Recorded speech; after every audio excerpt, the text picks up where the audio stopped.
Hello दोस्तों, math competition academy में आपका स्वागत है। दोस्तों आज 10th मैथ सीरीज के अंदर दोस्तों आप देख रहे हैं, हम मैथ का रिवीजन स्टार्ट कर रहे हैं। और दोस्तों आप जानते हैं कि आपका जो एग्जाम होने वाला है दोस्तों उसके अंदर 80 नंबर का क्वेश्चन है। 80 नंबर्स का टोटल एग्जाम आपका आएगा। 20 की आपके असाइनमेंट होती होगी, तो 80 में से 80 दोस्तों टोटली जिम्मेदारी है मैथ कंपटीशन एकेडमी की। दोस्तों आपके 80 में से 80 आएंगे। मैथ कंपटीशन एकेडमी वो मंच है दोस्तों जिसने बच्चों को 100+100 कई बार दिलाया है दोस्तों। तो आज हम इस वीडियो के अंदर 40 में 40 आपके सामने रखेंगे और आप लोग देख लेंगे ये जो 40 ऑब्जेक्टिव टाइप आपके है दोस्तों, ऑप्शन टाइप जो बनेंगे उसका टोटली कंसेप्ट आज इस वीडियो के अंदर हम डाल देंगे दोस्तों। तो टाइम खराब नहीं करते हुए वीडियो को स्टार्ट करते हैं। और दोस्तों आप ध्यान रखें, इस वीडियो को ज्यादा शेयर करें अगर आपको पसंद आए। 40 में से 40 नंबर दोस्तों अब आपकी मुट्ठी में होंगे। चलो स्टार्ट कर देते हैं दोस्तों।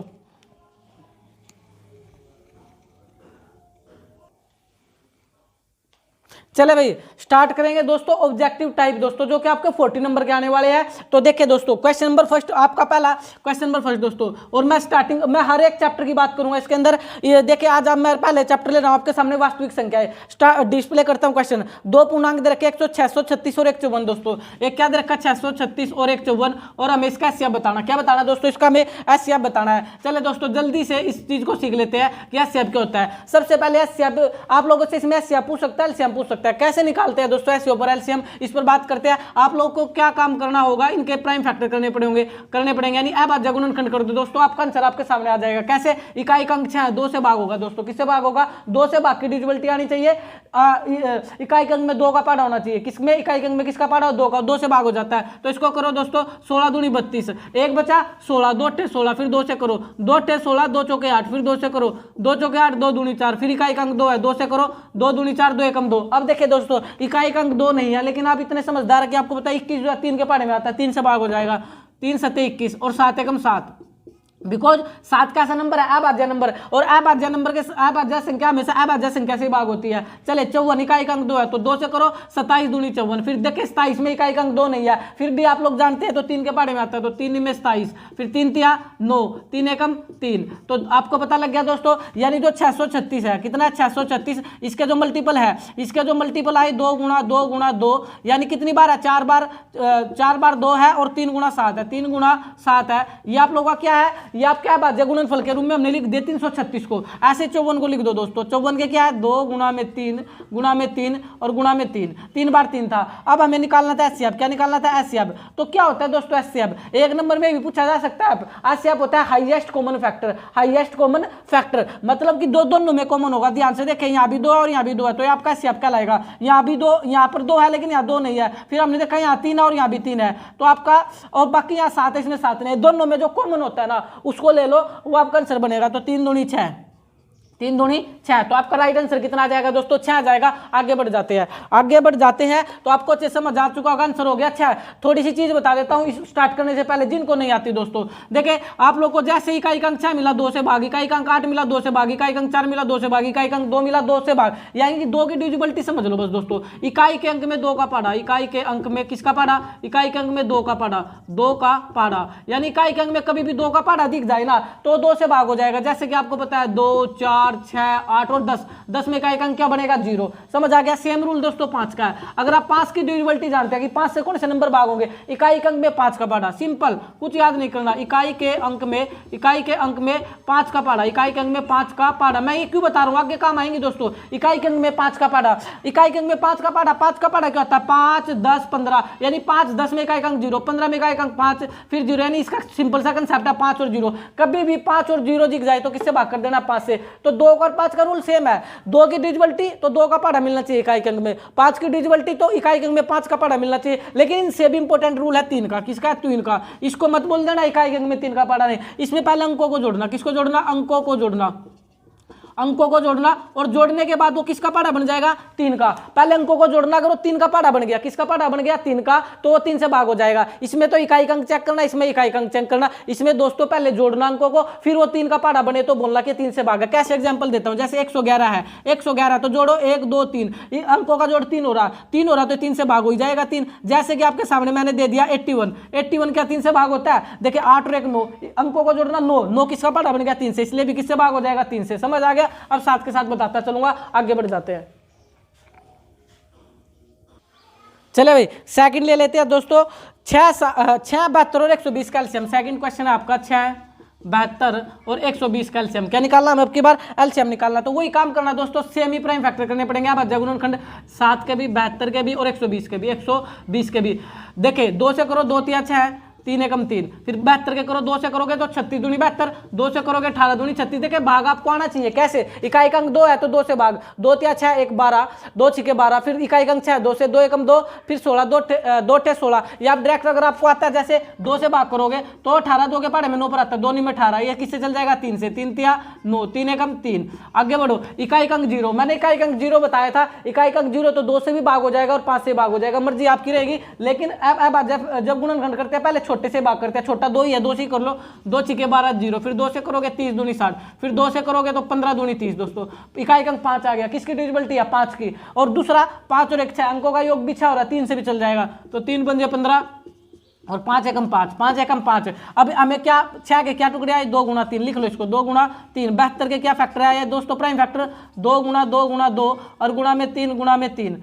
अब 120 के क्या फैक्टर आया है, 2 गुणा में 2 गुणा में 2 और गुणा में 3 और गुणा में 5। अब दोस्तों एलसीएम क्या होता है, एलसीएम क्या होता है, एक नंबर में एलसीएम की डेफिनेशन पूछ सकता है, लिस्ट कॉमन मल्टीपल। एलसीएम क्या होता है, लघुत्तम समावर्त है, हिंदी में बोलते हैं, इंग्लिश में लिस्ट कॉमन मल्टीपल होता है। मतलब क्या है दोस्तों, इसका मतलब सिंपल सा ही है, जो कि पहले तीनों में कॉमन देखो क्या है, 2 2 2, तो ये कॉमन हो जाएगा। पहले तो ये कॉमन हो गया आपका, जो तीनों में कॉमन होगा। उसके बाद देखिए दोस्तों, यहाँ भी 3 है, यहाँ भी 3 है, और दोस्तों यहाँ भी क्या है 3 है, ये भी क्या हो गया कॉमन हो गया। सबसे पहले तो एलसीएम के अंदर कॉमन ही आता है, क्या आता है कॉमन, तीनों में जो कॉमन होगा वो ले लो, वो आप लोगों ने ले लिया। उसके बाद क्या होता है दोस्तों, मोस्ट इंपोर्टेंट क्वेश्चन है एलसीएम का, ध्यान देंगे।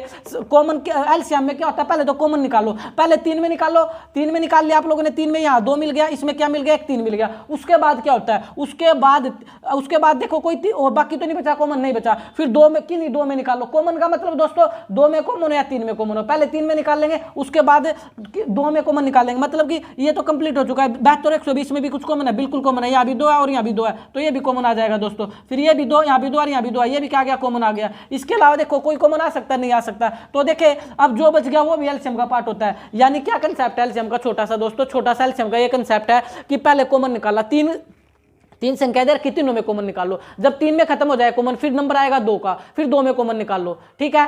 तो 2 में, जब 2 में भी कॉमन खत्म हो चुके हैं, उसके बाद 1 में तो कोई कॉमन होता नहीं, उसके बाद क्या काम करते हैं, जो बच गया वो भी आपको लेना पड़ेगा। तो यहाँ क्या बच गया 3, तो ये भी आपका आंसर में बनेगा, और क्या बच गया 5, ये भी लेना पड़ेगा। समझ आ गया। मोस्ट इंपोर्टेंट है दोस्तों, एलसीएम होता क्या है, पहले कॉमन निकालो, पहले क्या निकालो कॉमन, उसके बाद जो बच गया वो भी। अब गुणा करनी है सिर्फ, देखे 2 दूनी 4, 4 दूनी 8, 4 दूनी 8 और 8 पंजे 40, 8 पंजे 40 और 3 तिया 9, 9 चौका 36, 360। कितना आंसर आएगा राइट आपका 360 दोस्तों, आपका एलसीएम हो जाएगा यानी बी हो जाएगा।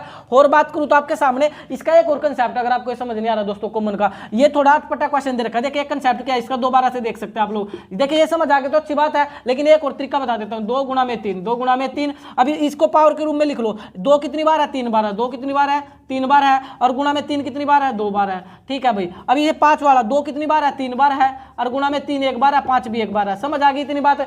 ये अगर ये समझ आ गई तो इससे कर लेना, नहीं तो पावर के रूप में भी इसको किया जा सकता है। वो क्या होता है, पावर का कंसेप्ट क्या होता है, एलसीएम होता है list common multiple, list common multiple. लेकिन ध्यान देना एलसीएम के अंदर है ना, वो कॉमन आता है जो सबसे बड़ी पावर वाला हो। यहाँ पावर 1 है, यहाँ पावर 3 है, पावर 3 है, तो सबसे बड़ी पावर 3 होगी, तो ये कॉमन आ गया। उसके बाद देखे यहाँ पावर 2 है, यहाँ पावर 1 है, यहाँ पावर 1 है, तो बड़ी पावर को होगी 3 की 2, ठीक है। तो वो कॉमन आता है एलसीएम के अंदर जो बड़ी पावर वाला हो, तो बड़ी पावर वाला 2 की 3।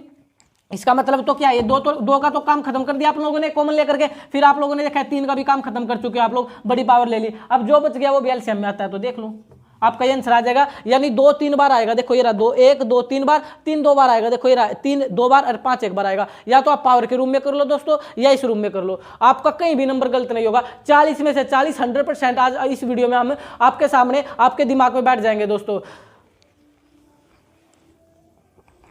देखिए एक विचार मेरे दिमाग में आ गया है, जब आंखों में अरमान लिया, जब आंखों में अरमान लिया, मंजिल को अपना मान लिया, फिर मुश्किल क्या आसान किया, जब ठान लिया तो ठान लिया। मतलब दोस्तों 40 नंबर अगर हमने ठान लिए लेने हैं तो इस वीडियो में हम लेकर रहेंगे। आगे बढ़ते हैं।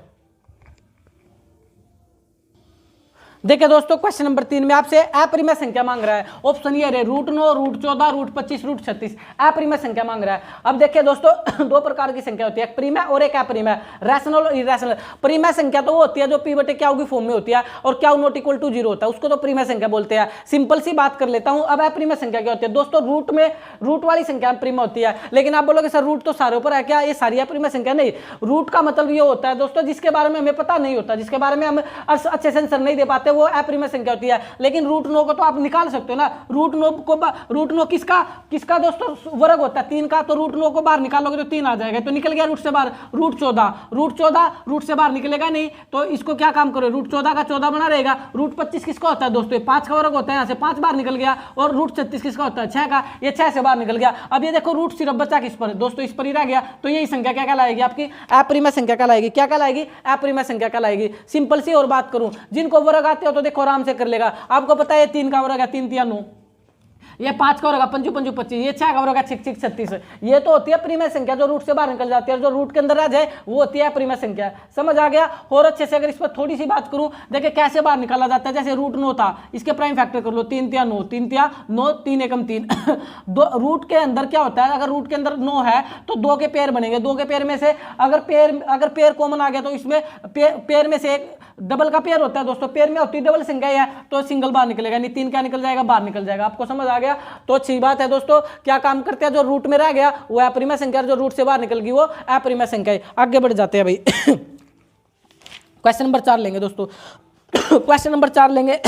4 के भी ऑप्शन आपके सामने लिख रहा हूं दोस्तों, अब ध्यान देंगे। 4 का ए ऑप्शन है आपके सामने, root 8, root 16, root 8, root 16, sorry ये रूट 8 है भाई, ध्यान देंगे। Root 8, root 16। Option number C आपके सामने, रूट 49, रूट 81, रूट 49 और रूट 81, रूट 81। अब देखिए दोस्तों, आपको पता होना चाहिए जो रूट 8 है ये जो है बाहर नहीं निकलता दोस्तों, रूट से बाहर नहीं निकलता, थोड़ा सा बाहर निकलता। अभी निकालने वाला हूं मैं इसको। रूट 8 को करूँ तो 4 दूनी 8 होता है, 4 दूनी 8, 4 से 2 तो बाहर निकल जाएगा, लेकिन 2 रूट 2 बचेगा। इसका मतलब इसमें रूट रह गया। रूट 16 किसका होता है दोस्तों, रूट 16 किसका होता है, 4 का होता है। 4 चौके 16, 49 7 7 49, 81 निम 81। यानी ये तो प्रॉपर रूट से बाहर निकल गए, लेकिन ये बेचारा रूट से बाहर नहीं निकल पाया। अगर ये रूट से बाहर नहीं निकल पाया तो आंसर तो आपका हो जाएगा रूट 8। ये अपरिमेय संख्या है। और ये कैसे आया मैं थोड़ी देर बता देता हूं आपको। अभाज्य गुणनखंड का तरीका, अभाज्य गुणनखंड कर दो दोस्तों। आपका अभाज्य गुणनखंड करते देखिए, एक तो आपका एलसीएम कंप्लीट हो जाएगा, एक आपको एलसीएम लेना आ जाएगा, दूसरा आपको परिमेय अपरिमेय के बारे में पता लग जाता है। 3-4 चीजें में क्या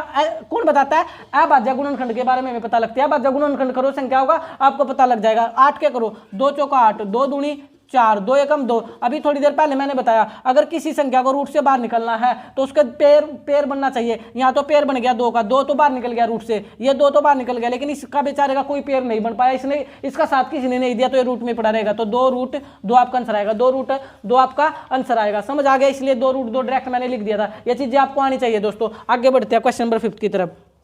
क्वेश्चन नंबर 5 की तरफ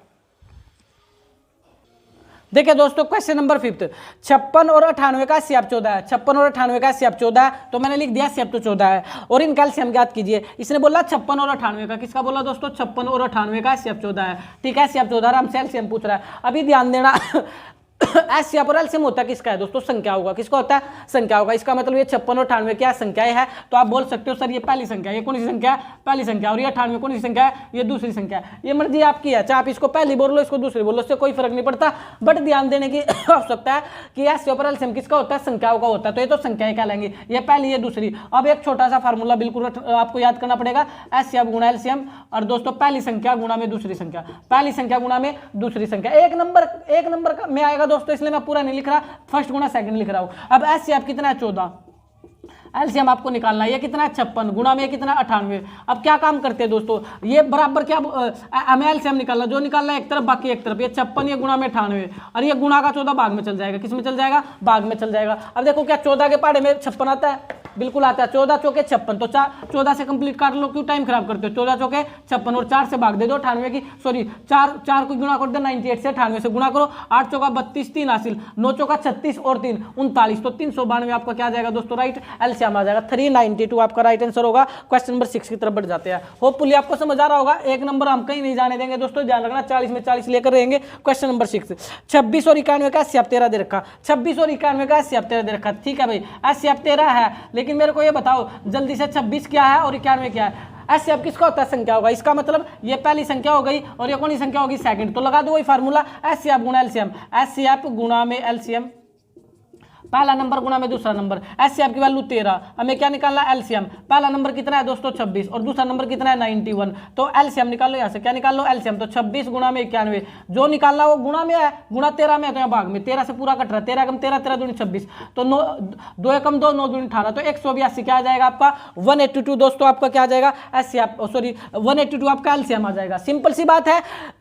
आपको एचसीएफ दे रखा तो एलसीएम पूछेगा, चीज बता रहा हूं मैं, ध्यान से देखना इस चीज को। अगर आपको एचसीएफ गिवन है तो एलसीएम पूछेगा, या आपको एचसीएफ भी दे दिया एलसीएम भी दे दिया तो आपसे संख्या पूछ सकता है। क्या पूछ सकता है? संख्या पूछ सकता है, क्योंकि इसके अंदर देखिए चार जोड़े हैं, चार चीजें हैं दोस्तों, एक तो एचसीएफ है, एक एलसीएम है और पहली गुना दूसरी संख्या है। अगर आपको एचसीएफ भी दे दिया, एलसीएम भी दे दिया और दूसरी संख्या दे दी तो फिर आपसे पहली संख्या पूछेगा। समझ आ गया? यानी आपसे इन 4 में से 3 वैल्यू देगा, एक वैल्यू आपसे पूछ लेगा, तो आपको सिर्फ इस फार्मूले में डाल देना और काटना पीटना, आंसर आपके सामने आ जाएगा। आगे बढ़ते हैं,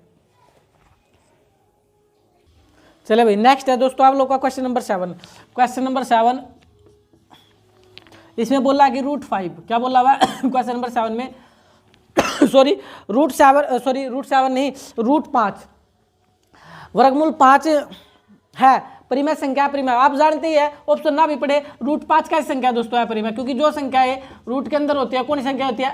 अपरिमेय संख्या होती है, क्योंकि रूट से बाहर नहीं निकल सकती तो ये अपरिमेय संख्या होती है। सिंपल से अपरिमेय का एक और ध्यान रखना, जो आपकी अभाज्य संख्या होती है, कौन सी संख्या होती है दोस्तों? अभाज्य संख्या होती है। अभाज्य संख्या वो संख्या होती है जो सिर्फ अपने आप से भाग होती है, जो सिर्फ अपने आप से भाग होती है या जिसके 2 फैक्टर हो या जिसके 2 फैक्टर हो। जैसे कि सबसे छोटी अभाज्य संख्या 2 है, उसके बाद 3 है, 5 है, उसके बाद 6 है। क्या 6 है? 6 तो 2 के पार्ट में भी आ जाएगी, 3 के पार्ट में 6 नहीं होगी। फिर सीखे वो संख्या जो सिर्फ अपने आप से भाग होती है, मतलब 2, 3, 5, 5 के बाद क्या आएगा? 7, 7 के बाद क्या आएगा? 9, 9 आ जाएगा। क्या 9 किसके पार्ट में आ जाता है? 3 के पार्ट में आ जाता है, इसलिए 9 भी अभाज्य संख्या नहीं है।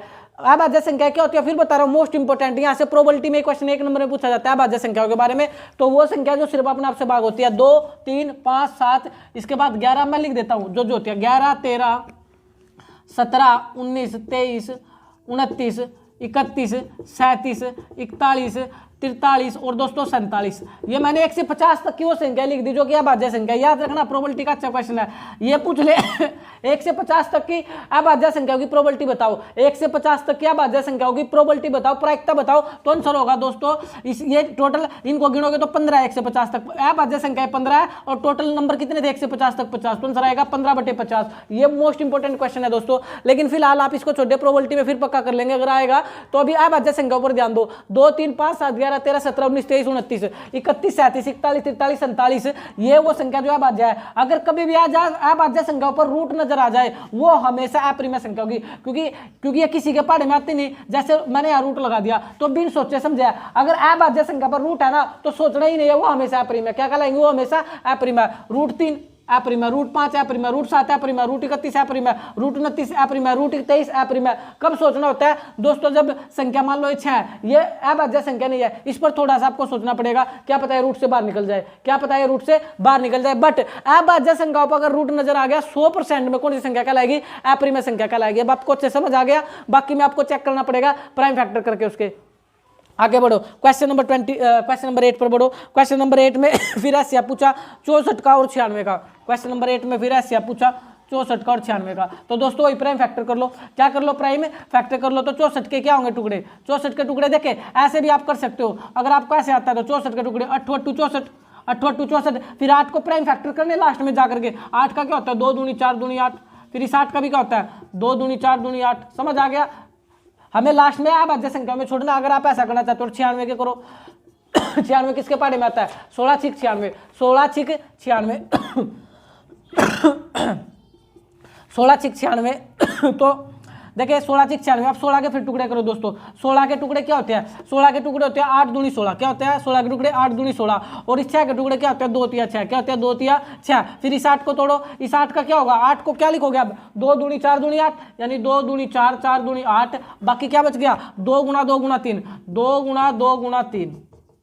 ऐसे भी आप कर सकते हो, नहीं तो एक सदाबहार तरीका तो आपका आता है ऐसे प्राइम फैक्टर करना और 96 के ऐसे प्राइम फैक्टर करना, लेकिन इसमें गड़बड़ होने के चांस कम है, ये गड़बड़ नहीं कराएगा क्योंकि देखो 64 88 64 8 के फिर प्राइम फैक्टर कर लो, 2 दूनी 4 दूनी 8 8 कंप्लीट, 8 के कर लो 2 दूनी 4 दूनी 8 कंप्लीट, फिर 96 सिर्फ पढ़ा आपको पता होना चाहिए 16 6 96 16 6 96 मतलब 16 क्या होता है, 16 के टुकड़े ध्यान देंगे, 16 होता है 4 चौके 16 4 चौके 16 और ये आपका 6 था, तो देखो 4 के 2 दूनी 4 2 दूनी 4 इस 4 के 2 दूनी 4 इस 6 के 2 तिया 6 ये भी हो जाएगा, ये तो आपको आता ही है दोस्तों जैसे मर्जी कर लेना। अब ऐसे आप क्या होता है जो दोनों में कॉमन, क्या कॉमन है 2, मैं निकाल रहा हूं दोस्तों ऐसे आप क्या कॉमन है 2, फिर क्या कॉमन आ गया 2, फिर क्या कॉमन आ गया 2, फिर क्या कॉमन आ गया आप लोगों का 2, फिर क्या कॉमन आ गया, अच्छा 1 2 आ जाएगा, फिर क्या कॉमन आ गया 2, फिर क्या कॉमन आ गया, फिर कोई कॉमन नहीं है, मतलब 2 दूनी 4 दूनी 8 8 दूनी 16 16 दूनी 32, क्या एससीएफ होगा आपका 32 होगा। अब मैं बता भी देता हूँ एससीएफ क्या नंबर, एससीएफ क्या होता है, एससीएफ वो नंबर होता है दोस्तों जिसके पहाड़े में दोनों आते हो, तो 32 के पहाड़े में 64 भी आएगा और 96 भी आएगा,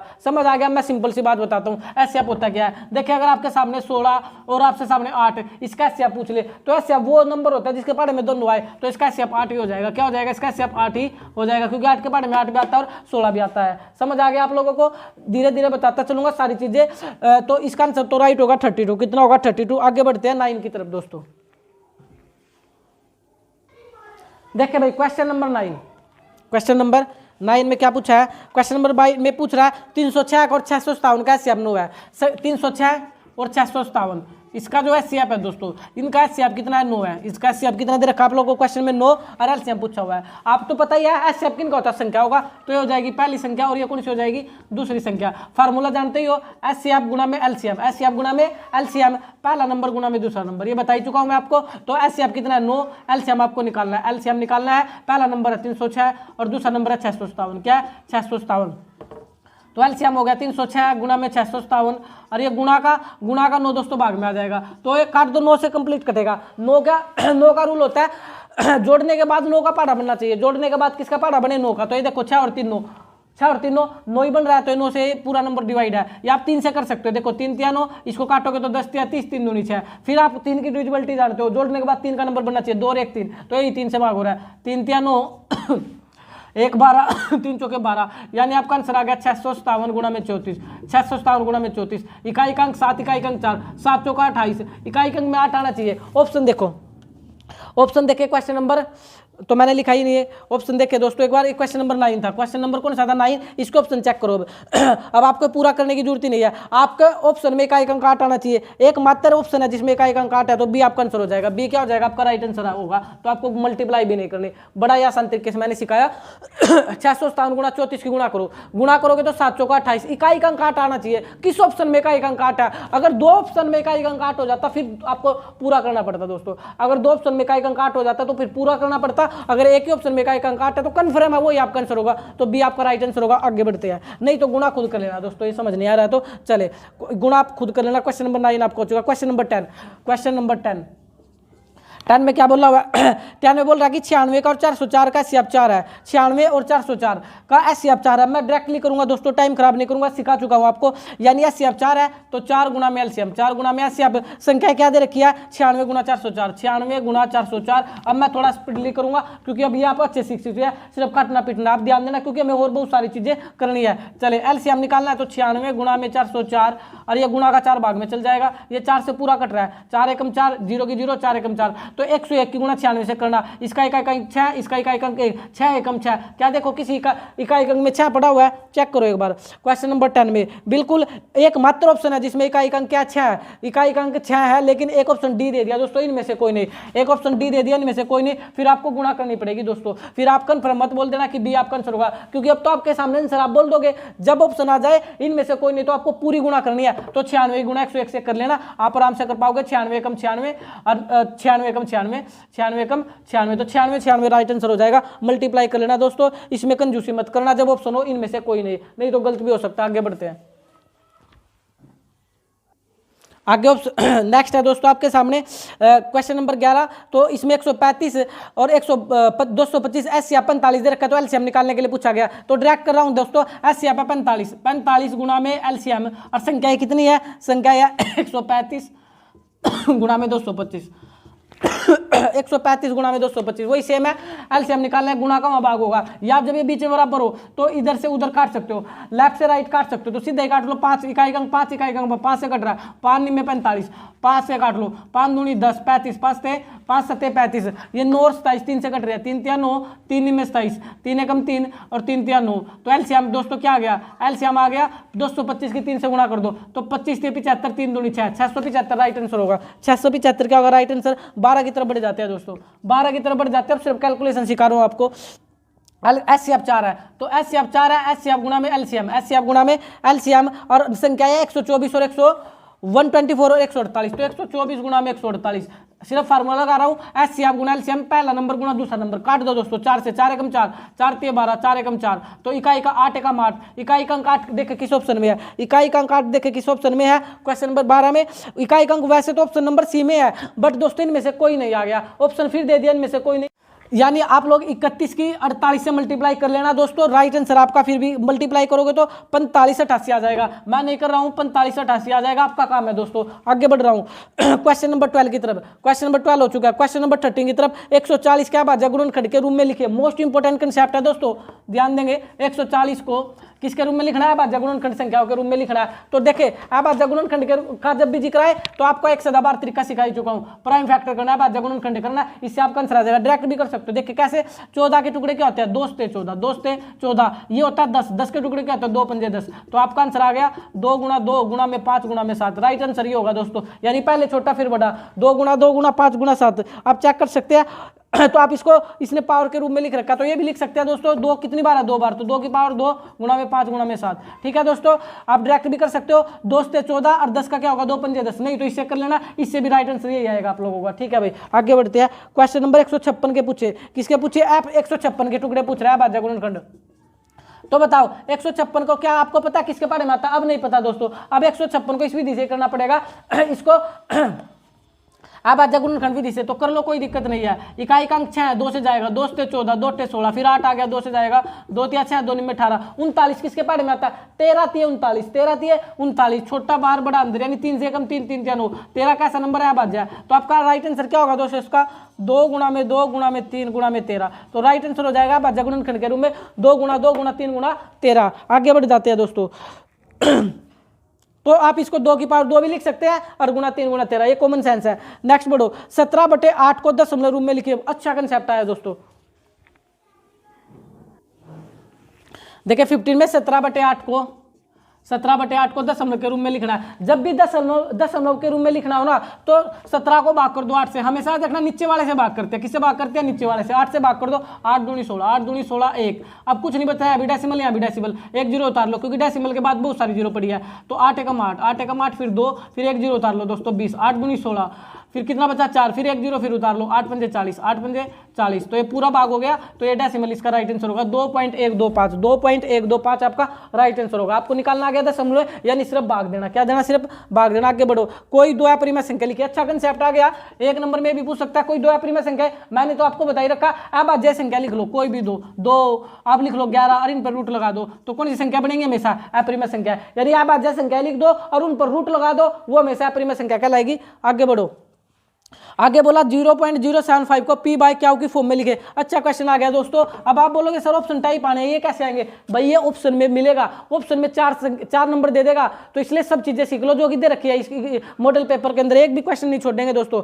0.0375 को पी बाय क्यू की फॉर्म में लिखना है। किसकी फॉर्म में लिखना, पी बाय क्यू की फॉर्म में लिखना है। तो ये क्या होगा दोस्तों, 375 और ये पॉइंट हटाओगे तो 1, इसके बाद 1 2 3 4 जीरो लगाओ। देखिए पॉइंट के नाम का तो 1 आता है, कितने अंक है, 1 2 3 4, तो 4 जीरो आएंगे, 1 2 3 4। तो पी बाय क्यू की फॉर्म में लिखना था 375/10,000 आपका राइट आंसर है। क्या ऑप्शन में ये है या फिर सिंपलेस्ट फॉर्म है, वो देखनी पड़ेगी। तो ऑप्शन को देखते हैं। वैसे इसमें ऑप्शन तो दे ही नहीं रखे, ऑप्शन इसमें नहीं दे रखे। इसके बाद क्या काम कर रखा दोस्तों उसने, इसके बाद सिंपल से एक फंड आकर रखा, सिंपलेस्ट फॉर्म बना रखी। इसकी क्या फॉर्म बना रखी, सिंपलेस्ट। आप भी कैसे बनाओगे, या तो ऑप्शन ये देगा, ये नहीं देगा तो सिंपलेस्ट फॉर्म देगा, सरल रूप देगा तो काट लो। इकाई अंक 5, इकाई अंक 0, 5 से कट रहा, काटो, 5 दूनी 10, 3 जीरो, ये लो, 5 सत्ते 35, 5 एकम 5, यानी 71/2000, 71/2000, 71/2000, 0.0375, 375/10,000, तो 71, लेकिन ओ सॉरी दोस्तों, काटा गलत है ना, 5 से 35 कर दिया, लेकिन हाँ 5 से 35 जरूर होगा, लेकिन 25 पंजू पंजू, एक सेकंड, 5 से 35 2 25, बिल्कुल पंजू पंजू 25, फिर इकाई का अंक 5, फिर 0, फिर 5 से कट रहा 15 पंजे 75, 5 चौका 20, फिर 2 0, फिर 5 से कट रहा 5 3 15 और 5 8 40 0। तो सिंपलेस्ट फॉर्म होगी 3/80। कितनी हो जाएगी दोस्तों? 3/80 आपका राइट आंसर हो जाएगा। कितना आंसर हो जाएगा? 3/80। यानी कुल मिलाकर के काटना है, कुल मिलाकर के काटना है, या तो ऑप्शन ये मिलेगा पहले वाला, ये नहीं मिलेगा तो ये मिलेगा, फिर काट लेना। रूल वही, इकाई का अंक 5, इकाई का अंक 0, 5 से कटता जाएगा। 3 रूल सिखाए, तीनों आपका आपकी जो नाव है उसको किनारे तक ले जाएंगे दोस्तों। आगे बढ़ते हैं। नेक्स्ट है क्वेश्चन नंबर 18। प्रत्येक भाज्य संख्या को एक अद्वितीय रूप से खालिस्तान संख्या के गुणनफल के रूप में व्यक्त किया जा सकता है। अभाज्य दोस्तों, इसको सीख लो या इसको समझ लो। नेक्स्ट बढ़ते हैं। 1232 और 32 का एचसीएफ क्या होगा? अब मैंने आपको अच्छे सिखा दिया। 1232 और 32 का एचसीएफ क्या होगा? चले लास्ट क्वेश्चन बता रहा हूँ। 1232 का और 32 का एचसीएफ क्या होगा? 32 का एचसीएफ क्या होगा, ये आप लोगों से पूछ रहा है। तो क्या काम करेंगे? वो यह बात गुणनखंड करने दोस्तों, कर दो। 2 6 12, 32 किसके पार्ट में आता है? 16 दूनी 32। फिर करो 2 3 6, 2 8 16, गलती मत कर देना, बाद में 1 आ गया था ना, चलने की 0 आएगी, 2 8 16, ये होगा राइट। फिर करो 30 15 दूनी 30, 8 2 चौके 8, ऐसे कर सकते हो मेरी तरह। 2 7 14 और 2 7 14। 77 किसके पार्ट में आता है? 11 से 77, 11 भाज्य नंबर है, 7 भी भाज्य नंबर है, मर्जी आपकी बार जो मर्जी लिख लो। 7 एकम 7, 7 एकम 11 भाज्य, 11 एकम 11। 32 2 के पार्ट में 16 दूनी 32, 2 8 16, 2 चौके 8, 2 दूनी 4, 2 एकम 2। अब हमें क्या निकालना था? एचसीएफ। एचसीएफ मतलब दोनों में कॉमन, तो एक तो 2 आ गया, दोनों में कॉमन, फिर 2 आ गया, फिर दोनों में कॉमन 2 आ गया, फिर करो आगे, दोनों में कॉमन, फिर 2 आ गया, फिर यहाँ तो 2 है ही नहीं, तो आपका आंसर होगा 2 दूनी 4, 4 दूनी 8, 8 दूनी 16। राइट आंसर क्या होगा? एचसीएफ क्या कहलाएगा दोस्तों? 16। और मैंने बताया था एचसीएफ वो नंबर होता है जिसके पार्ट में दोनों आते हैं। 16 के पार्ट में 32 भी आता है, 16 के पार्ट में 12 32 भी आता है। अब आप बोलोगे मैं तो पता नहीं, भाग दे लेना, शेषफल 0 आएगा, भाग दे लेना, शेषफल 0 आएगा। राइट आंसर 16 ही होगा। कितना होगा राइट आंसर? 16 ही होगा। नेक्स्ट बढ़ते हैं क्वेश्चन नंबर 20। क्वेश्चन नंबर 20, तो देखिए 20 में क्या बोला हुआ है? संख्याएं दे रखी है। मोस्ट इंपोर्टेंट आ गया दोस्तों, इसको मैं सिखा रहा हूँ अच्छे से। एचसीएफ, इसमें बच्चा कंफ्यूज हो जाता है। एचसीएफ ब्रैकेट में 306 और 657, 306,657 बराबर 9 दे रखा। बराबर क्या दे रखा? 9। बच्चा क्या काम करता है? और आपसे एलसीएम पूछा हुआ है। क्या पूछा हुआ है? एलसीएम पूछा हुआ है। बच्चा इसमें कंफ्यूज हो जाता है, उसको यही नहीं पता, उससे पूछे ना एचसीएफ क्या, वो बोलेगा 306। अरे नहीं, एचसीएफ बराबर 9, एचसीएफ तो 9 है और 306 और 657 संख्याएं हैं। तो फार्मूला एचसीएफ गुणा में एलसीएम। पहली संख्या 306, दूसरी संख्या 657, तो इसको किससे भाग दे दो? 9 से। मैंने बताया था जब बराबर हो इधर से उधर कट सकते हैं, ऊपर से ऊपर कटते हैं, नीचे से नीचे कटते हैं। अगर ये भी समझ नहीं आ रहा तो एलसीएम बराबर ये लो, 306 गुणा में 657 और ये गुणा का 9 भाग में ले आओ। किस में ले आओ? भाग में। काट लो 3 से, 3 3 9, 10 3 30, 3 दूनी 6, फिर 3 से कट रहा है, 3 एकम 3, 3 3 9, 3 चौके 12, 7 चौका 28। इकाई का अंक काट आएगा या मल्टीप्लाई खुद कर लेना दोस्तों। इकाई का अंक काट आएगा तो आप देख भी रहे हैं 223 38 आंसर आ जाएगा। ये काम आपका सिखा मैंने दिया। आगे बढ़ते हैं दोस्तों, आगे बढ़ते हैं। चले दोस्तों, अब आपका चैप्टर आ जाता है पोलोनोमियल। सेकंड चैप्टर आ गया दोस्तों। देखिए कितने अच्छे से हम सीख चुके हैं पहले चैप्टर को। ऐसे हम पोलोनोमियल के सारे जो कि एग्जाम में आते हैं मोस्ट इंपोर्टेंट क्वेश्चन सीख लेंगे दोस्तों। देखिए 1 अंक वाले क्वेश्चन सीख लेंगे। अब बात करें, कई बार मैं स्पीड बढ़ा लेता हूँ, कई बार स्पीड मंदी कर लेता हूँ दोस्तों। आप वीडियो को कंप्लीट देखना, आपको पक्का 100% है कि आपको सारे क्वेश्चन समझ आ जाएंगे। वीडियो कई बार मैं स्पीड तेज करता हूँ, उसका रीजन सिर्फ इतना सही है कि वो क्वेश्चन मैं पहले करा चुका तो रिपीट हो जाते हैं। हमें बहुत सारी चीजें सीखनी है। 14 चैप्टर करने हैं दोस्तों। कितने? 14 चैप्टर करने हैं। तो आप देख ही पा रहे हैं एक ही वीडियो के अंदर कैसे करेंगे, इसलिए कहीं स्पीड तेज और कहीं कम करनी पड़ेगी। आप ध्यान से सीखे, वीडियो को बार बार देखें। 2-3 बार वीडियो देख लोगे तो पक्का 100% है कोई क्वेश्चन आपको ऐसा नहीं होगा कि आपको समझ नहीं आएगा। फिर भी कोई क्वेश्चन ऐसा भी आ जाए जो आपको समझ आए, कमेंट कर देना, मैं उसको अगली वीडियो लेकर आऊंगा आपके सामने, उसमें डाल दूंगा। चले बहुपद के बारे में सीख लेते हैं। देखिए बहुपद, निम्नलिखित में से कौन सा एक व्यंजक बहुपद नहीं है? पहले तो बहुपद क्या होता है उसको सीख लो। पोलोनोमियल क्या होता है? ये होता है दोस्तों ax² प्लस में bx प्लस में c, ये बहुपद की डेफिनेशन होती है। ये द्विघात बहुपद है। ध्यान देंगे दोस्तों, ये सीख लो। ये कौन सा बहुपद है? ये द्विघात बहुपद है। मतलब क्या है? द्विघात का मतलब जिसकी पावर 2 हो, जिसकी पावर 2 वो द्विघात बहुपद होता है। अभी ध्यान देना, बहुत चीजें आएंगी। एक त्रिघात बहुपद होता है, वो क्या होता है? ax की 3 प्लस में bx का स्क्वायर प्लस में cx प्लस में d। ये प्रॉपर लिख रहा हूं मैं, प्रॉपर ये प्रॉपर द्विघात है, द्विघात बहुपद है, ये प्रॉपर त्रिघात बहुपद है। मतलब त्रिघात का मतलब पहले पावर 3 फिर पावर 2 फिर पावर 1 फिर आपका विदाउट पावर फिर आपका विदाउट पावर, या द्विघात का पहले पावर 2 फिर पावर 1 फिर विदाउट पावर। मतलब क्या है दोस्तों, मतलब सिंपल सा इतना ही है कि ये तो है इनके कोफिशिएंट ए बी सी, ये तो गुणांक कहलाते हैं। तो क्या कहलाते हैं गुणांक, जैसे कि मैंने आपके सामने लिखा 9x का स्क्वायर प्लस में 3x और प्लस में 5। बताओ ये कौन सा बहुपद है, तो सिर्फ आपको पावर देखनी, पावर 2 है तो द्विघात बहुपद है। कौन सा बहुपद है, द्विघात बहुपद है। लेकिन कहीं मैंने लिख दिया 9x स्क्वायर प्लस में 5, बताओ ये कौन सा बहुपद है। अब बच्चा सोचे पहले पावर 3 फिर पावर 1 फिर विदाउट पावर, ये तो ठीक है सर, या तो पावर 2 पावर 1 गायब है, इसका मतलब यह नहीं, नहीं हमें उससे कोई नहीं, आपको सिर्फ हाईएस्ट पावर को देखना, हाईएस्ट पावर 2 है तो ये द्विघात बहुपद है। इसने ऑप्शन क्या दे रखा है, पहले में कौन सा द्विघात बहुपद नहीं है ये पूछा है, कौन सा द्विघात बहुपद नहीं, सॉरी ये नहीं पूछा, इसने बोला है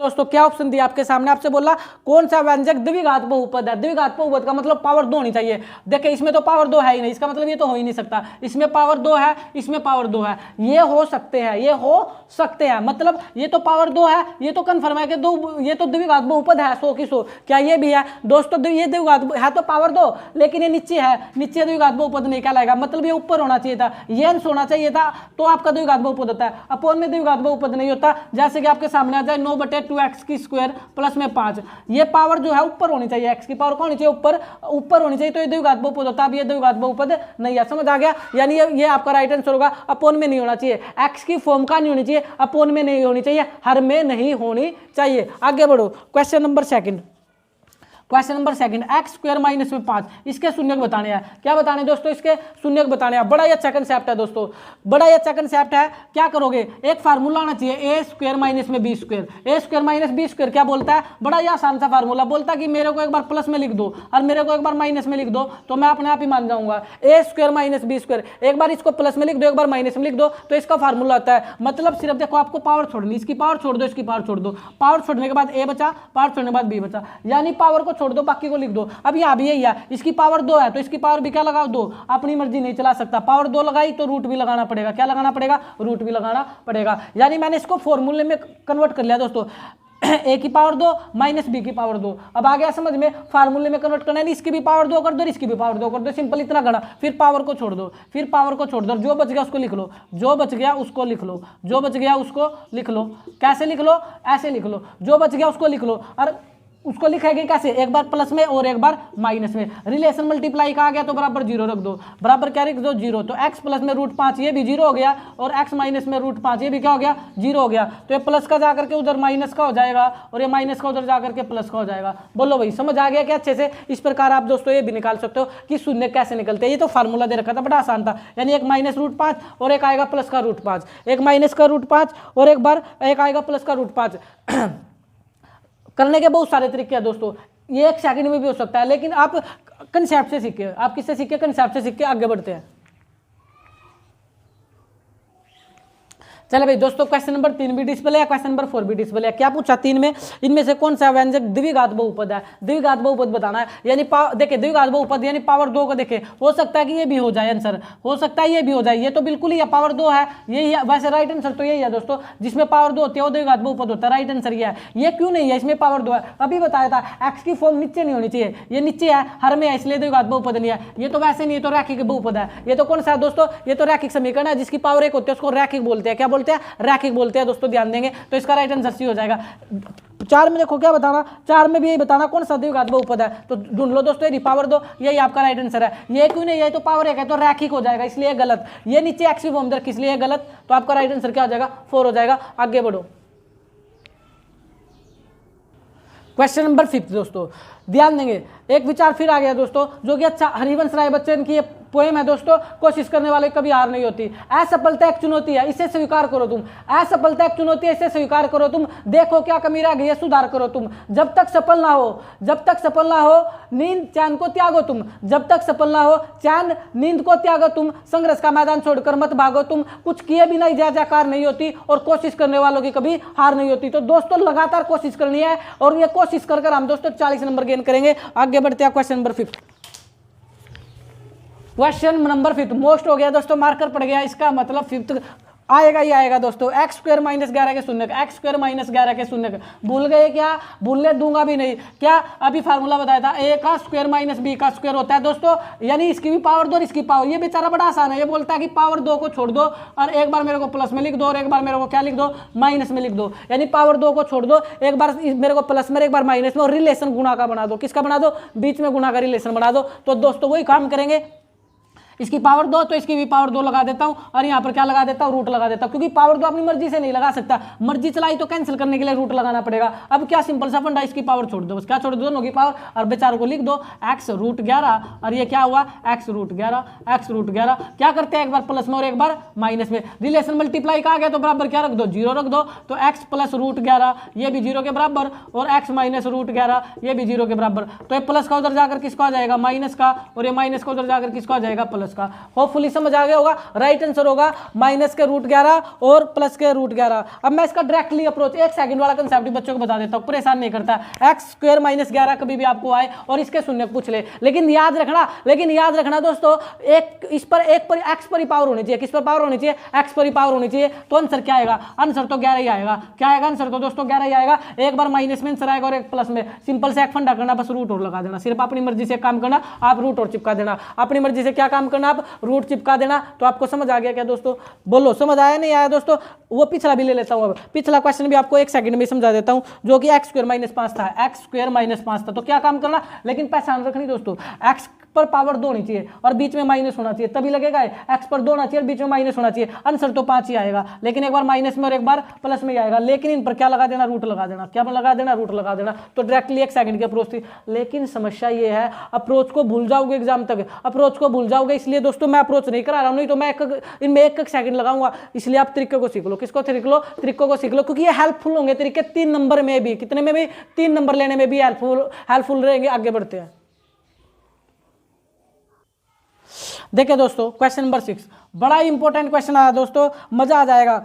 क्या आ जाएगा, मजा आएगा। पी एक्स इक्वल टू दे रखा ए एक्स स्क्वायर प्लस में बी एक्स प्लस में सी प्लस में बी एक्स प्लस सी। मैंने चैप्टर को स्टार्ट किया था और मैंने आपको ये बताया था कि ये द्विघात बहुपद है। ये क्या है, पावर 2 द्विघात बहुपद है। इसने पूछा इसके शून्य, अधिकतम शून्य कितने होंगे, अधिकतम शून्य कितने होंगे, अधिकतम शून्य कितने होंगे। इसकी पावर हाईएस्ट कितनी है, 2, हाईएस्ट पावर कितनी है, 2, तो अधिकतम शून्य भी कितने होंगे दोस्तों, 2। अगर ये होता है ए एक्स की 3 प्लस में 9 और आपसे पूछ लेता है अधिकतम शून्य कितने होंगे, हाईएस्ट पावर कितनी है, 3, तो अधिकतम शून्य भी कितने होते हैं दोस्तों, 3। समझ आ गया, जितनी पावर अधिकतम शून्य उतने ही हो सकते हैं, अधिकतम शून्य उतने ही हो सकते हैं। समझ आया, आगे बढ़ो। क्वेश्चन नंबर 7 दोस्तों, क्वेश्चन नंबर 7। वीडियो पसंद आ रही हो दोस्तों तो फैला दो आग की तरह और ज्यादा शेयर कर दो दोस्तों इसको। क्वेश्चन नंबर 7, 2x का स्क्वायर माइनस में 8x प्लस 6 के शून्य का योगफल होगा। 2x का स्क्वायर माइनस में 8x और प्लस में 6 के शून्य का योगफल पूछ रहा है दोस्तों। क्या पूछ रहा है, योगफल पूछ रहा है। अब थोड़ा कंसेप्चुअल क्वेश्चन आ चुका है दोस्तों, अभी ध्यान देंगे दोस्तों, अभी ध्यान देंगे। योग पूछ रहा है, सबसे पहले तो ध्यान देंगे द्विघात समीकरण दोस्तों क्या होती है,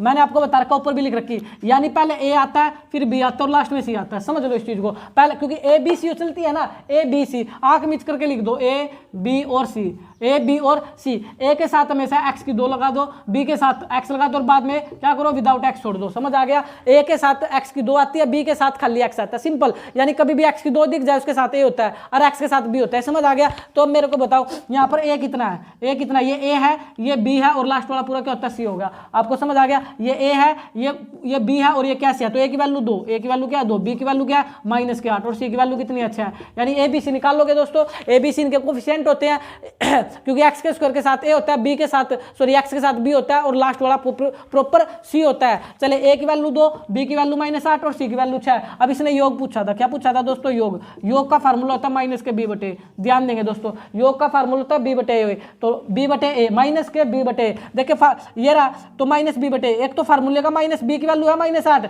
तो एक ये रहा माइनस और एक ये रहा माइनस, माइनस माइनस तो प्लस हो जाएंगे, तो आंसर आएगा 8/2। 8/2 रख लो या 2 चौके 8, आंसर कितना आ जाएगा 4 आ जाएगा। तो आप चेक करो 7 का क्या आंसर दे रखा, 4 दे रखा, सी आपका राइट आंसर होगा। समझ आ गया, सिर्फ फार्मूला याद रखना, योग का फार्मूला माइनस बी बटे। यहाँ गुणनफल भी पूछ सकता था बच्चे से, क्या पूछ सकता था, गुणनफल, और गुणनफल का फार्मूला होता है सी बटे, क्या होता है सी बटे, बोलो योग का फार्मूला होता है माइनस बी बटे और गुणनफल का फार्मूला होता है सी बटे। तो सी की वैल्यू कितनी है दोस्तों, सी की वैल्यू है 6 और ए की वैल्यू कितनी है 2। तो अगर गुणनफल पूछता तो 2 या 6, आंसर कितना हो जाता 6 हो जाता। आंसर कितना आंसर कितना हो जाता 3 हो जाता। कोई दिक्कत है क्या निकालने में, आपको अच्छे समझ आ गया क्या? बिल्कुल याद रखना दोस्तों, सिर्फ ए बी सी निकालने आने चाहिए। क्या निकालने आने चाहिए? ए बी सी निकालने चाहिए। योग का फार्मूला माइनस बी बटे, गुणनफल का फार्मूला सी बटे। ध्यान रखना इसके भी बटे आता है और इसके बटे भी क्या आता है, ए आता है। आगे बढ़ते हैं। क्वेश्चन नंबर 8 दोस्तों मोस्ट इंपोर्टेंट आ गया क्वेश्चन नंबर 8 भी दोस्तों। ध्यान दें क्या बोला, निम्नलिखित में से कितने विघात के शून्यकों का योग और गुणनफल 7 और -5 होगा।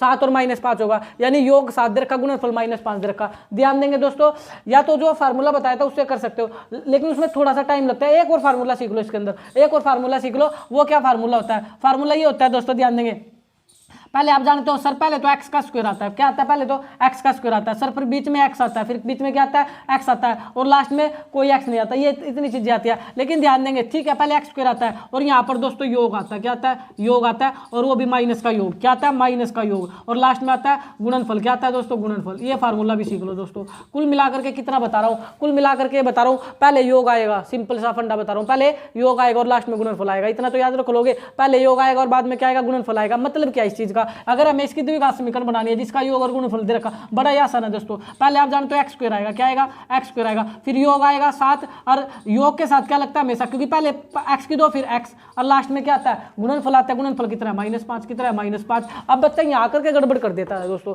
यहाँ आकर के गड़बड़ कर देता है, और यहाँ पर ये प्लस का 7 है। किसका है? प्लस का 7 है।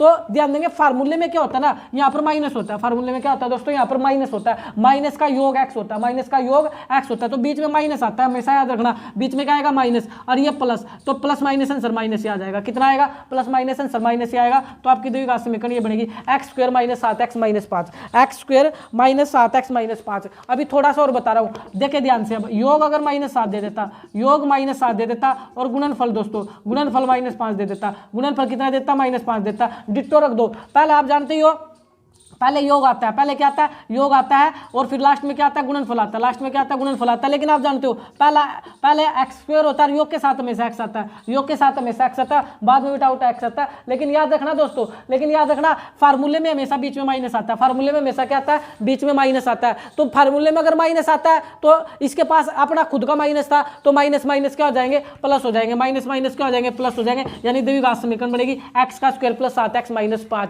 यानी योग का उल्टा साइन आएगा।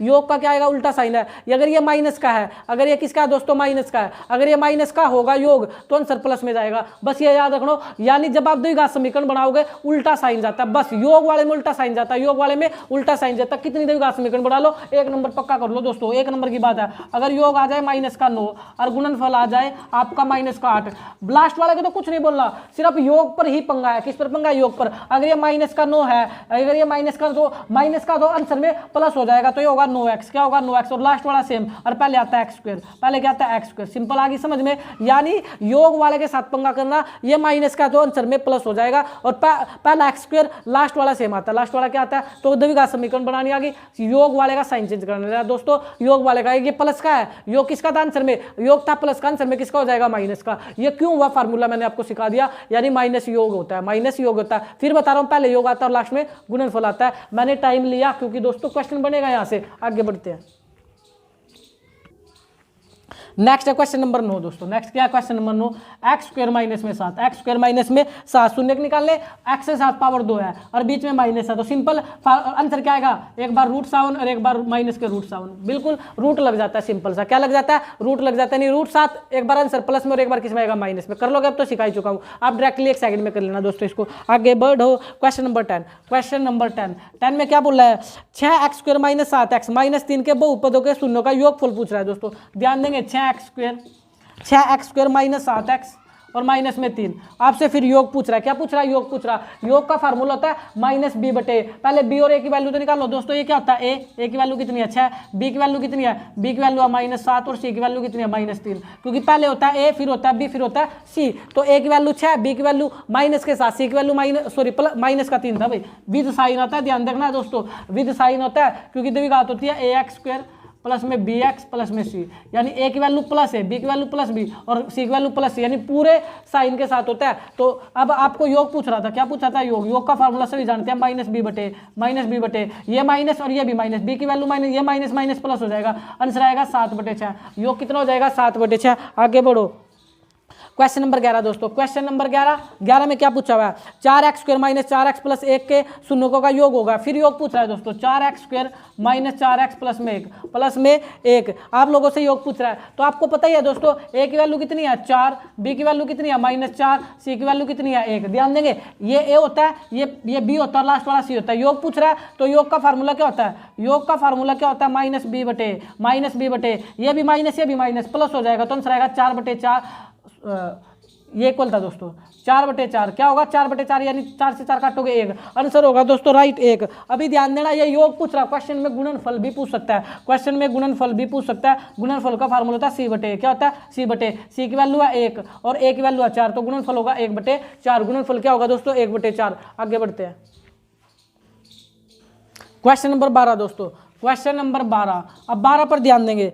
द्विघात बहुपद का x² minus 2x minus 8, x² minus का 2x माइनस का 8, ये द्विघात बहुपद दे रखा है और इसके शून्यों का गुणनफल पूछ रहा है। गुणनफल पूछ रहा है दोस्तों, क्या पूछ रहा है? गुणनफल पूछ रहा है। तो क्या काम करने वाले हो आप गुणनफल के अंदर? बताओ जल्दी से, क्या काम करने वाले हो गुणनफल के अंदर? तो गुणनफल का फार्मूला c/, यानी पहले ABC तो निकालो। अब ध्यान देंगे, यहाँ बच्चा कंफ्यूज हो जाता है, भाई इसका जो गुणांक है 1 है, तो यहाँ पर a की वैल्यू 1 है और b की वैल्यू -2 है और c की वैल्यू -8 है। पहले तो ABC निकालना सीखो। यहाँ पर कुछ नहीं था तो इसका गुणांक 1 था, कोफिशिएंट 1 था, a 1 है, b की वैल्यू -2 और c की वैल्यू -8 है। तो आपसे गुणनफल पूछ रहा था, क्या पूछ रहा था? गुणनफल का फार्मूला था c/c की वैल्यू है -8 और इसकी वैल्यू है 1, तो आंसर -8 ही आ जाएगा। कितना आ जाएगा? -8 ही आ जाएगा। चले भाई आगे बढ़ते हैं, क्वेश्चन नंबर 13 शून्य पूछ रहा है। अच्छा क्वेश्चन आया दोस्तों, क्वेश्चन नंबर 13 को देखेंगे। 3x² minus x, 3x² minus x और माइनस के 4 शून्य पूछ रहा है। क्या पूछ रहा है दोस्तों? शून्य पूछ रहा है आप लोगों से। तो ध्यान देंगे, शून्य के लिए मेरी एक एक्सरसाइज मैंने डाली हुई है 3 नंबर में दोस्तों। 3 नंबर पक्के करना। शून्य का क्वेश्चन 1 नंबर में भी आ सकता है और 3 नंबर में भी आ सकता है, उसको देखना दोस्तों आप जाकर के। 3 नंबर की शून्य की एक्सरसाइज मैंने डाली हुई है, मैंने उसका थंबनेल लगाया, फाइनल एग्जाम में 3 नंबर पक्के, उसको चेक करना आप लोग जाकर के। चले, इसकी कंसेप्ट क्या होता है? इसका कंसेप्ट इतना होता है दोस्तों, पहला सेम, लास्ट सेम और बीच का साइन सेम, ये होता है शून्य का कंसेप्ट। पहला सेम, लास्ट सेम, बीच का साइन सेम, लास्ट की गुणा करो, 4 3 12, यानी इसकी और लास्ट की नंबर की, यहाँ खड़े तो ये लास्ट, यहाँ खड़े हो तो ये लास्ट, 4 3 12। इस 12 को दोस्तों, इस 12 को जिसके पहाड़े में आता लिख लो दोस्तों, 6 दूनी 12, 6 दूनी 12, 4 3 12 और 12 कम 12। बस ध्यान क्या देना दोस्तों, जब आप ऐसे लिखते हो ना, पहले बड़ा लिखना फिर छोटा, पहले बड़ा फिर छोटा, पहले बड़ा फिर छोटा, यानी 6 दूनी 12, 4 3 12, 12 कम 12, जो भी 12 के फैक्टर होते हैं वो लिख लो, यही बनते हैं 12 के फैक्टर। अब क्या होता है एक्चुअली में, हमको चाहिए एक्स कोएफिशिएंट कितना दोस्तों? 1, हमें 1 चाहिए। अब ये जो 12 के फैक्टर आए है ना, इनमें देखो 1 किससे बनता है, वो आपका राइट आंसर होगा। देखो इससे 1 नहीं बनता, इस 4 में से 3 गया, ये इससे 1 बनता है, इससे 1 नहीं बनता, 4 में से 3 गया 1, तो यही आपका आंसर है। यानी आपके फैक्टर है 4x और 3x, 4x और 3x, 4x और 3x। और ध्यान देना दोस्तों, ये 4x और 3x हो गए, लेकिन ये जो 1 आया कैसे था? 4 में से 3 गया, घटाने से आया था। घटाने के लिए दोस्तों 1 माइनस और 1 प्लस होता है, याद रखना हमेशा दोस्तों। घटाने के लिए 1 माइनस और 1 प्लस होता है, 1 प्लस और 1 माइनस होता है। घटाना हो कभी भी तो तब घटेगा जब एक साइन माइनस 1 प्लस, 1 प्लस और 1 माइनस। अगर जोड़ना होता, जोड़ने के लिए 1 माइनस तो दूसरा भी माइनस, 1 प्लस तो दूसरा भी प्लस। इसको पल्ले गांठ बांध कर रख ले, अच्छी चीज बता दी दोस्तों आप लोगों को। चले अब क्या काम करेंगे, पहले 2 में कॉमन और लास्ट 2 में कॉमन लेते हैं। 3 और 4 में कोई कॉमन नहीं, एक्स यहाँ 2 बार है, 1 बार एक्स कॉमन आ गया, तो हो गया 3x, x कटाए हो गया 4। अब क्या काम करेंगे, 3 और 4 में कोई कॉमन नहीं, लगातार में 1 कॉमन होता है। कितना कॉमन होता है? 1 कॉमन होता है, 1 से कोई फर्क नहीं पड़ता, सेम आएगा। 3x माइनस में 4, ये ब्रैकेट सेम आनी चाहिए, तो एक आगे 3x माइनस में 4 ब्रैकेट,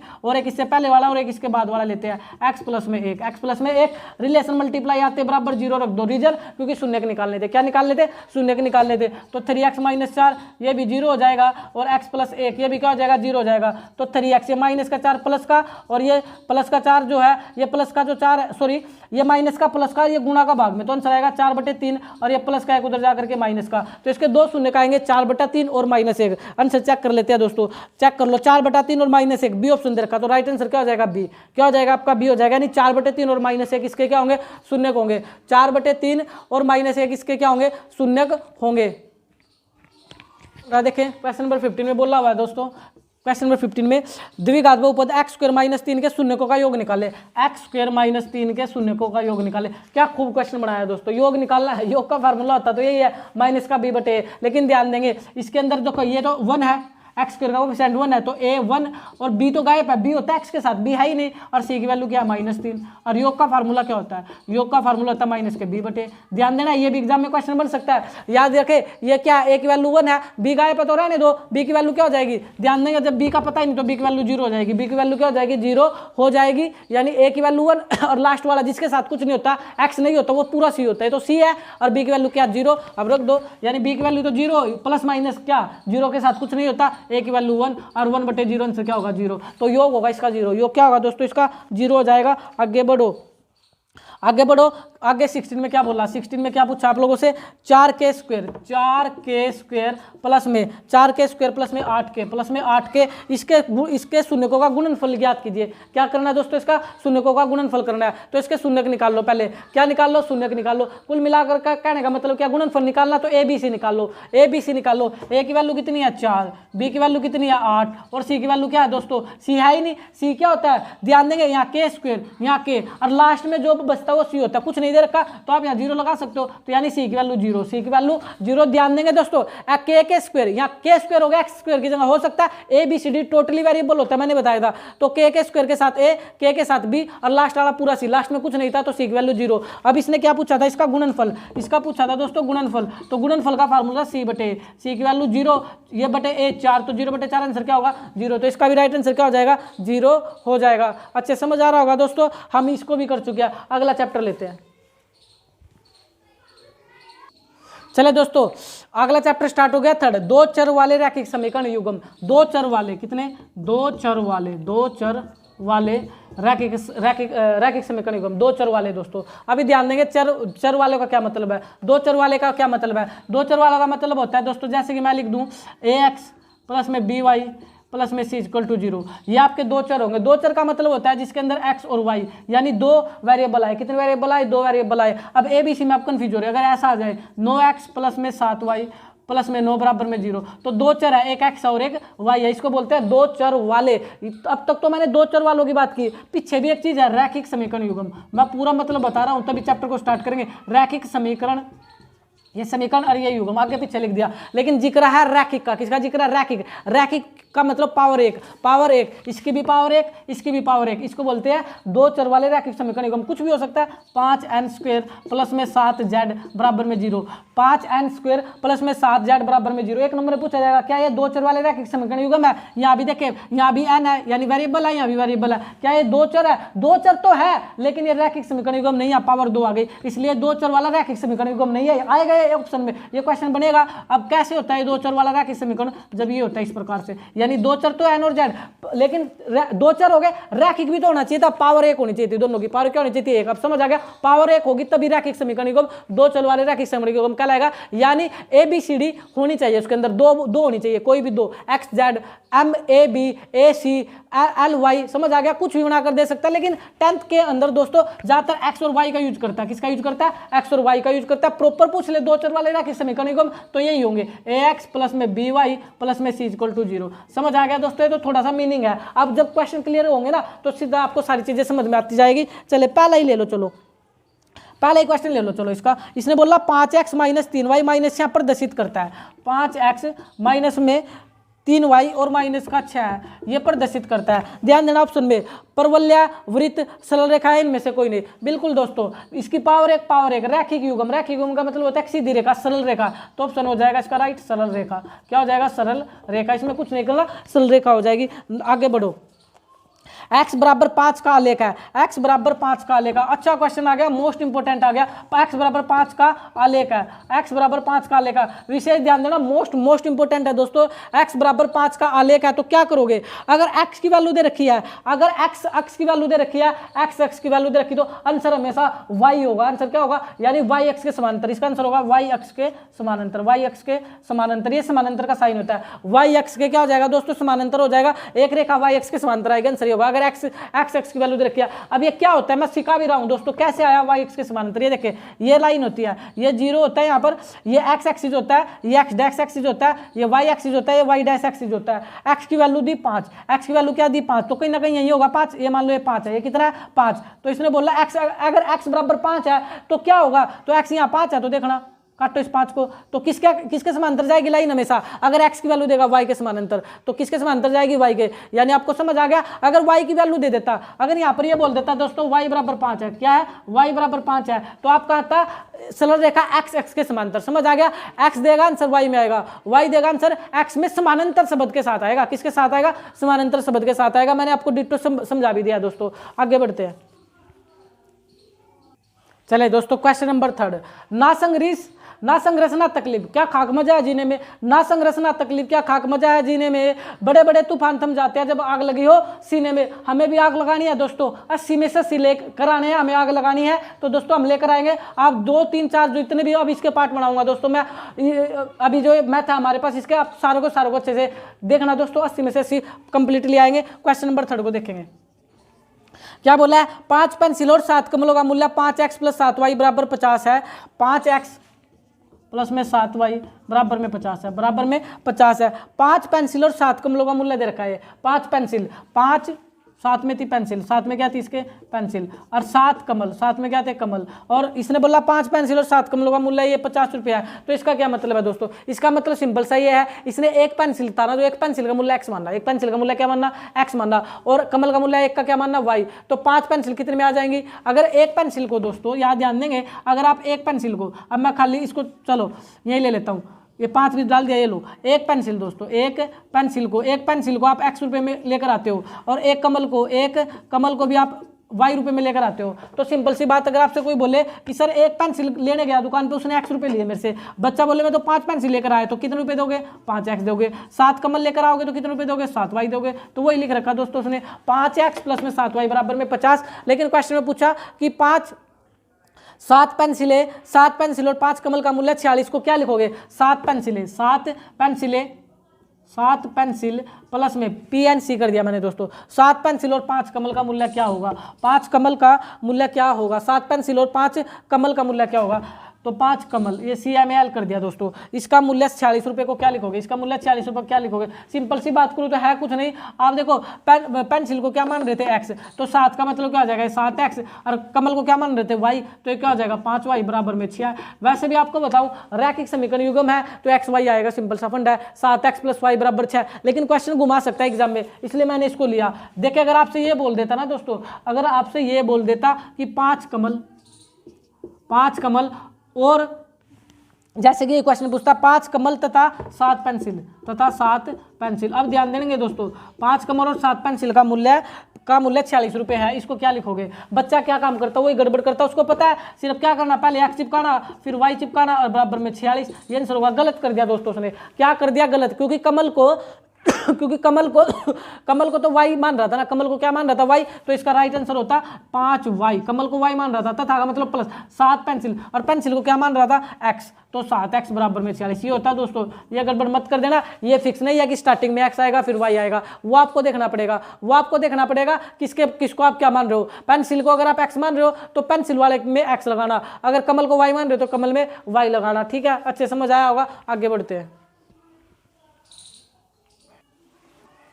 चले भाई देखिए दोस्तों क्वेश्चन नंबर 4 क्या बोला हुआ है, 2 संख्या का अनुपात 5:4 है, प्रत्येक संख्या में 10 जोड़ दिया जाए तो अनुपात 5:6 हो जाएगा, संख्या होगी। मोस्ट इंपोर्टेंट क्वेश्चन आ गया दोस्तों। अनुपात दे रखा है और संख्या दे रखी है, तो संख्या हमें पूछी हुई है, यानी 2 संख्या का अनुपात 5:4 दे रखा, कितना दे रखा 5:4 दे रखा है।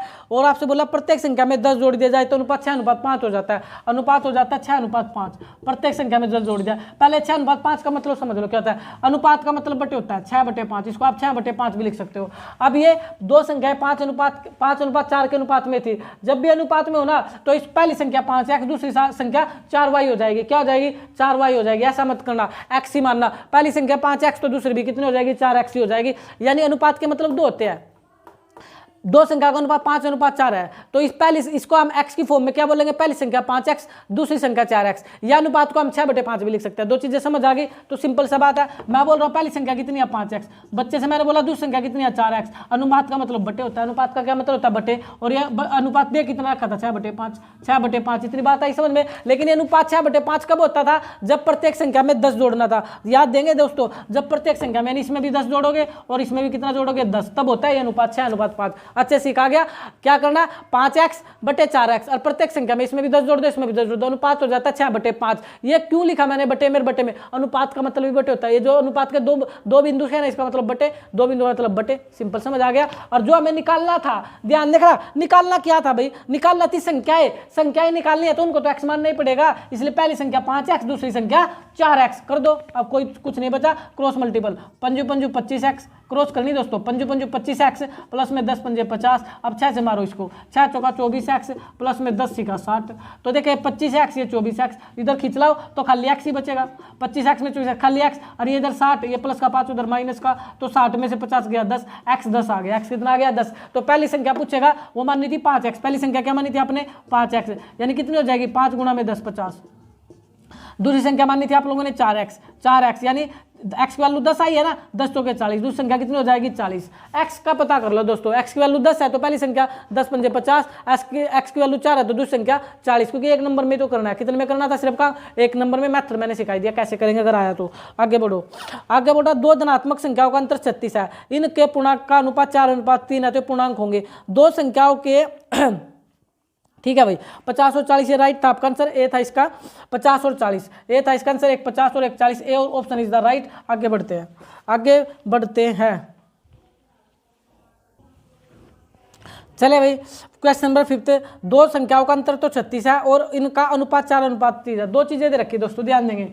अंतर दे रखा 36, अंतर कितना दे रखा 36, और जो अनुपात दे रखा दोस्तों, अनुपात दे रखा संख्या होगा 4:3। अगर आप XY में नहीं करना चाहते, XY में नहीं करना चाहते तो ऑप्शन से भी किया जा सकता है। कैसे, ऑप्शन है पहला 144 और 108, 144 और 108। पहले तो देखो इनका अंतर 36 होना चाहिए। अंतर 14 में से 8 गया 6, 13 में से 10 गया 3, अंतर जो 36 है। अनुपात देखो 4:3 होता है, नहीं आता। काटो, अगर अनुपात ये आ गया तो आपका ये आंसर हो जाएगा। काट लो, 2 से 14, 2 दूनी 4, इसको काटोगे 2×5 10, 2 चौके 8, फिर काटो 36 दूनी 72, 27 दूनी 54, फिर 2 पे काट रहे हो 9 पे काट लो, दोनों 9 में आते हैं, तो 9 चौका 36, 9 तिया 27, 9 तिया 27, 9 चौका 36, 9 तिया 27। तो आपका आंसर तो यही हो जाएगा भाई, 144 और 160, बिल्कुल 4:3 ही आ चुका। पहला ही ऑप्शन हो गया राइट दोस्तों, सिंपल, कुछ नहीं करना।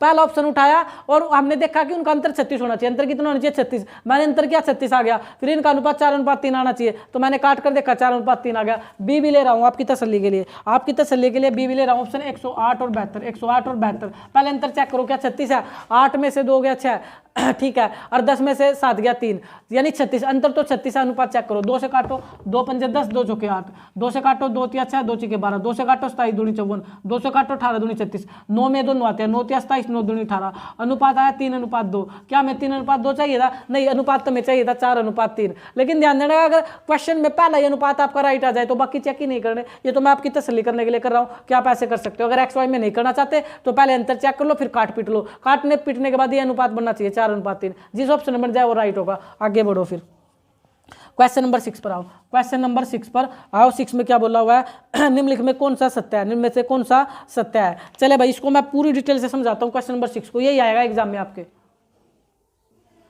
दो चर वाले रैखिक समीकरण युग्म से दोस्तों क्या चीजें हमारे सामने निकल के आती है। ध्यान देना दोस्तों, जब दो चर वाले रैखिक समीकरण युग्म होते हैं ना, तो हमारे सामने दो लाइनें जब होंगी, जब दो इक्वेशन होती है, तो देखिए लाइनें दो आपकी ये हो सकती है, आपस में काट सकती है। ध्यान देना, मैं सिखा रहा हूँ, प्रॉपर सीख लेना दोस्तों। लाइनें दो होंगी, जब दो सरल रेखाएं होंगी तो ये आपस में काट सकती है। ये आपस में दोस्तों काटी, या तो ये आपस में क्या हो सकती है, काटने के बाद काट सकती है, ये संपाती हो सकती है। संपाती का मतलब होता है एक लाइन के ऊपर ही दूसरी लाइन का होना। ये लाइनें संपाती हो सकती है, एक लाइन के ऊपर दूसरी लाइन का होना। ये लाइनें दोनों क्या हो सकती है, संपाती।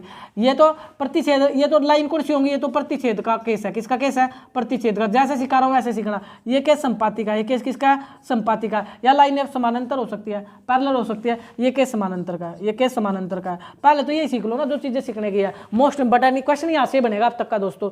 लाइन एक प्रतिच्छेद कर सकती है, लाइन संपाती हो सकती है। है? लाइन समानांतर हो सकती है। लाइन क्या हो सकती है? समानांतर हो सकती है। अब क्वेश्चन ये उठता है, ये कब होता है सर? ऐसा कब होता है? देखिए ऐसा कब होता है, बिल्कुल बता रहा हूँ ऐसा कब होता है। A1 के बटे A2 लिख दो, B1 के बटे B2 लिख दो, C1 के बटे C2 लिख दो। ABC के बारे में तो जानते होंगे या भूल गए? भूलने दूंगा भी नहीं। ABC क्या होता है ध्यान देंगे, जब ये होती है AX प्लस में BY प्लस में C इक्वल टू 0। जब एक रैखिक समीकरण युग्म आपके पास सामने होता है, जब एक रैखिक समीकरण आपको गिवन होती है तो X के साथ A होता है, Y के साथ B होता है, लास्ट वाला C होता है। अब आपको समझ आ गया होगा ABC कहाँ से ले रहा हूँ। ये दो रैखिक समीकरण युग्म देगा इस सिचुएशन में, कितनी देगा? 2। अभी वो बाद में बात करूंगा। ABC का तो पता लग गया आपको कहाँ से आने वाला है। चलो अभी फिलहाल सीखो दोस्तों, इसको ध्यान लगाओ, क्वेश्चन यहाँ से बनेगा 1 नंबर में, और यही बच्चे गड़बड़ करते हैं क्योंकि आज तक सीख ही नहीं पाए ना। चले अब सीखो आप, या फिर ये हो सकता है A1/A2, B1/B2 और C1/C2। फिर 3 बार लिख दो बस इसको, A1/A2, B1/B2, C1/C2।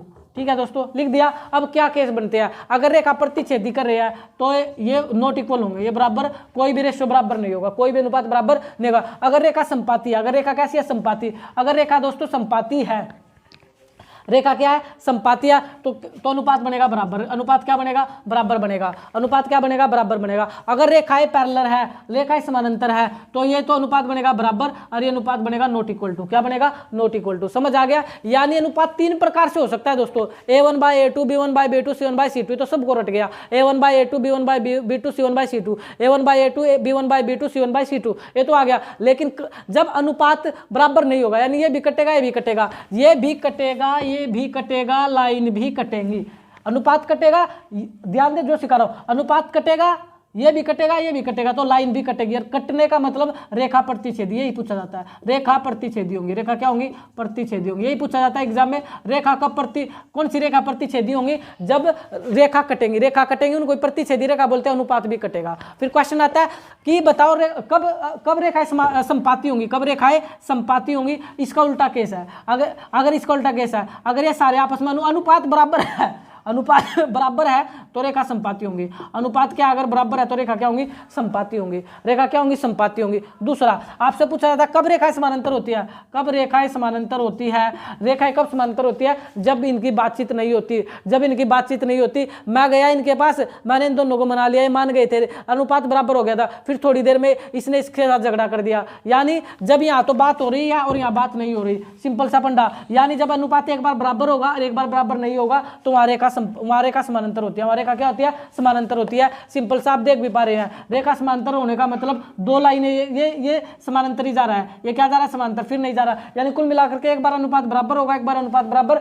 नहीं होगा, उसको वो केस होता है रेखा समानांतर का। कौन सा केस होता है? रेखा समानांतर का। और आपसे हल पूछा जाता है, ध्यान देंगे, जब रेखा आपस में काटेगी तो ध्यान देंगे एक ही हल होगा, यहाँ पर XY निकलेगा, यानी कुल एक हल है, हल होगा एक, हल एक होगा, हल एक होगा। इस हल एक को बोलते हैं अद्वितीय हल, ये भी बोल सकते हैं अद्वितीय हल। कैसा हल होगा दोस्तों? अद्वितीय हल होगा, अद्वितीय हल होगा। और यहाँ पर रेखा समांती जब संपाती होती है, जब रेखा संपाती होती है, एक लाइन के ऊपर दूसरी लाइन होती है, इसको सारी जगह काटती है, तो यहाँ पर अनेक हल होते हैं। कैसे हल होते हैं? अनेक हल होते हैं, अनेक हल होते हैं। और ध्यान देंगे दोस्तों, यहाँ पर तो ये लाइन अपनी सीध में, ये लाइन अपनी सीध में, कोई हल नहीं। इसका जब रेखा समानांतर होती है तो कोई हल नहीं होता, कोई हल नहीं होता, कोई हल नहीं होता। तो समझ आ गया दोस्तों, ये मोस्ट इंपोर्टेंट है, क्वेश्चन बनेगा यहाँ से और वो आप सीखना नहीं चाह रहे हो। ध्यान देंगे, दोबारा बता रहा हूँ, आपसे पूछा जाता है अद्वितीय हल कब होता है? अद्वितीय हल का मतलब एक हल, जब रेखा आपस में काटती है। आप काट कर ही देख लो, ये काटा है तो सिर्फ एक हल। समझ आ गया? जब रेखा काटेंगी तो एक हल। ये बोलेगा अनेक हल कब होंगे? जब एक लाइन दूसरे के ऊपर जाएगी तो बहुत जगह काटेंगे, अनेक हल आपके सामने नजर आ गए।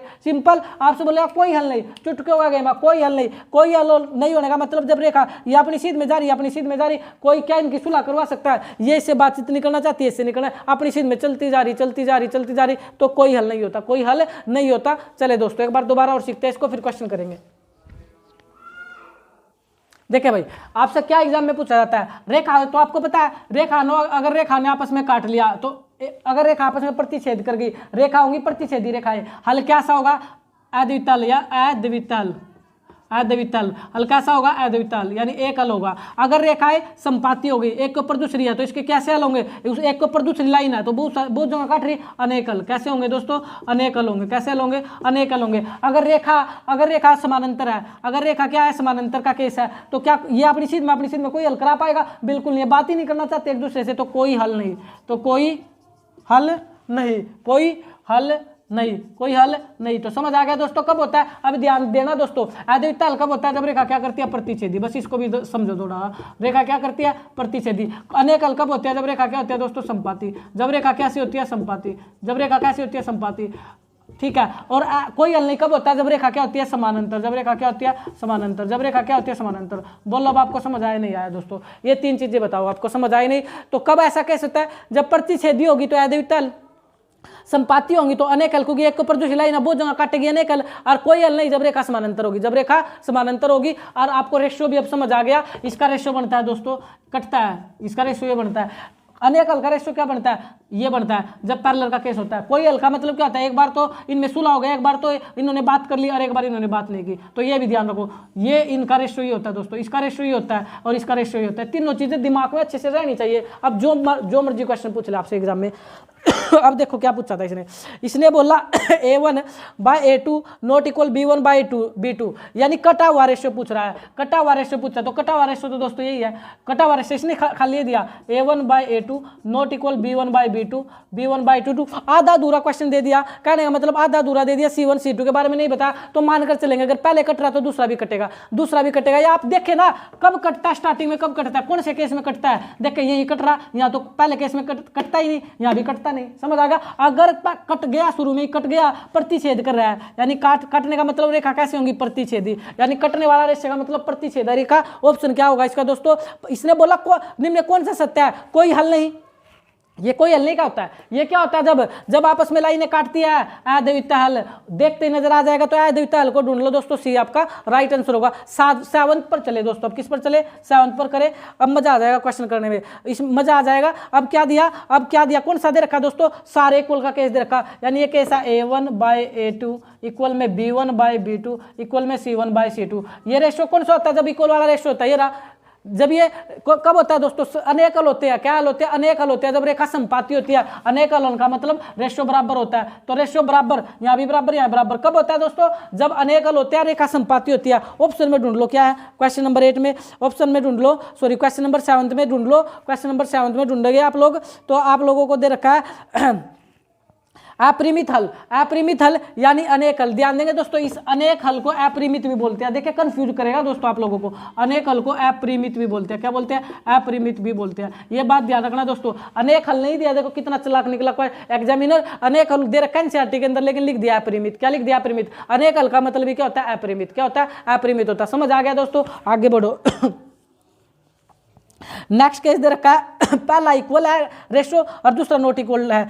क्वेश्चन नंबर 8 दोस्तों ध्यान देंगे, क्वेश्चन नंबर 8 में दिया A1/A2 इक्वल B1/B2 और फिर लास्ट में नॉट इक्वल C1/C2। तो ये कौन सा होता है दोस्तों, ये कौन सा होता है, ये कौन सा होता है, पहले तो बराबर है, पहले तो रेशियो इक्वल है, फिर नॉट इक्वल है। तो ये जानते हो, एक बार बराबर एक बार नॉट इक्वल, मतलब कोई हल नहीं, इनका कोई हल नहीं करवा सकते। यहाँ तो कोई गाँव का सरपंच है, इनका झगड़ा निबट गया, फिर झगड़ा हो गया इनके आपस में, फिर झगड़ा हो गया, तो कोई हल नहीं, कोई हल नहीं, रेखा समानांतर। तो देखिए ऑप्शन में क्या दे रखा, ऑप्शन में क्या दे रखा है दोस्तों, उसको देखेंगे। ऑप्शन में दे रखा है 8 में, ऑप्शन ढूंढ लो, कोई हल नहीं दे रखा, तो क्या आंसर होगा, कोई हल नहीं होगा। समझ आ गया, यानी दिमाग में दोस्तों ये पता होना चाहिए आप लोगों को। क्वेश्चन तो जो मर्जी आपसे पूछे, क्वेश्चन पूछेगा भी यही दोस्तों, क्वेश्चन पूछेगा भी यही। आगे बढ़ते हैं,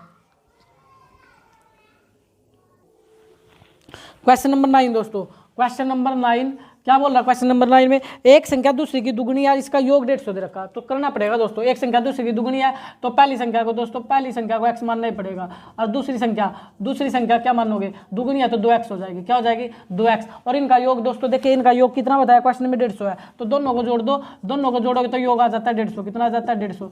तो 2x और x 3x बराबर में 150, तो 3 एकम 3, 3 पंजे 15, 50, यानी x की वैल्यू 50 आ गई। x की वैल्यू कितनी आ गई, 50। तो पहली संख्या कितनी आ गई, 50, और दूसरी संख्या कितनी आ गई, 50 दूनी 100। समझ आ गया, 50 और 100 आपका आंसर होगा। तो इसने पूछा बड़ी संख्या क्या है, तो बड़ी संख्या क्या होगी, 100। अकॉर्डिंग टू क्वेश्चन चलना, अकॉर्डिंग टू क्वेश्चन बोला चलना। इसने बोला पहली संख्या दूसरी की दुगुनी है, तो मैंने x मानना, दूसरी 2x हो गई। बोला इनको जोड़ दो 150 मिलता है, योग 150 मिलता है, मैंने भी जोड़ दिया और x निकाल लिया, फिर वहां पुट कर दिया, x 50, 50 दूनी 100। इस प्रकार के क्वेश्चन भी एग्जाम बन सकते हैं। आगे बढ़े, नेक्स्ट पूछ रहा है क्वेश्चन नंबर 10 में, क्वेश्चन नंबर 10 पर आ जाओ भाई। क्वेश्चन नंबर 10 में पूछ रहा है कि एक संख्या को 2 से गुणा करके 6 जोड़ने पर 28 प्राप्त होता है। एक संख्या को 2 से गुणा करने पर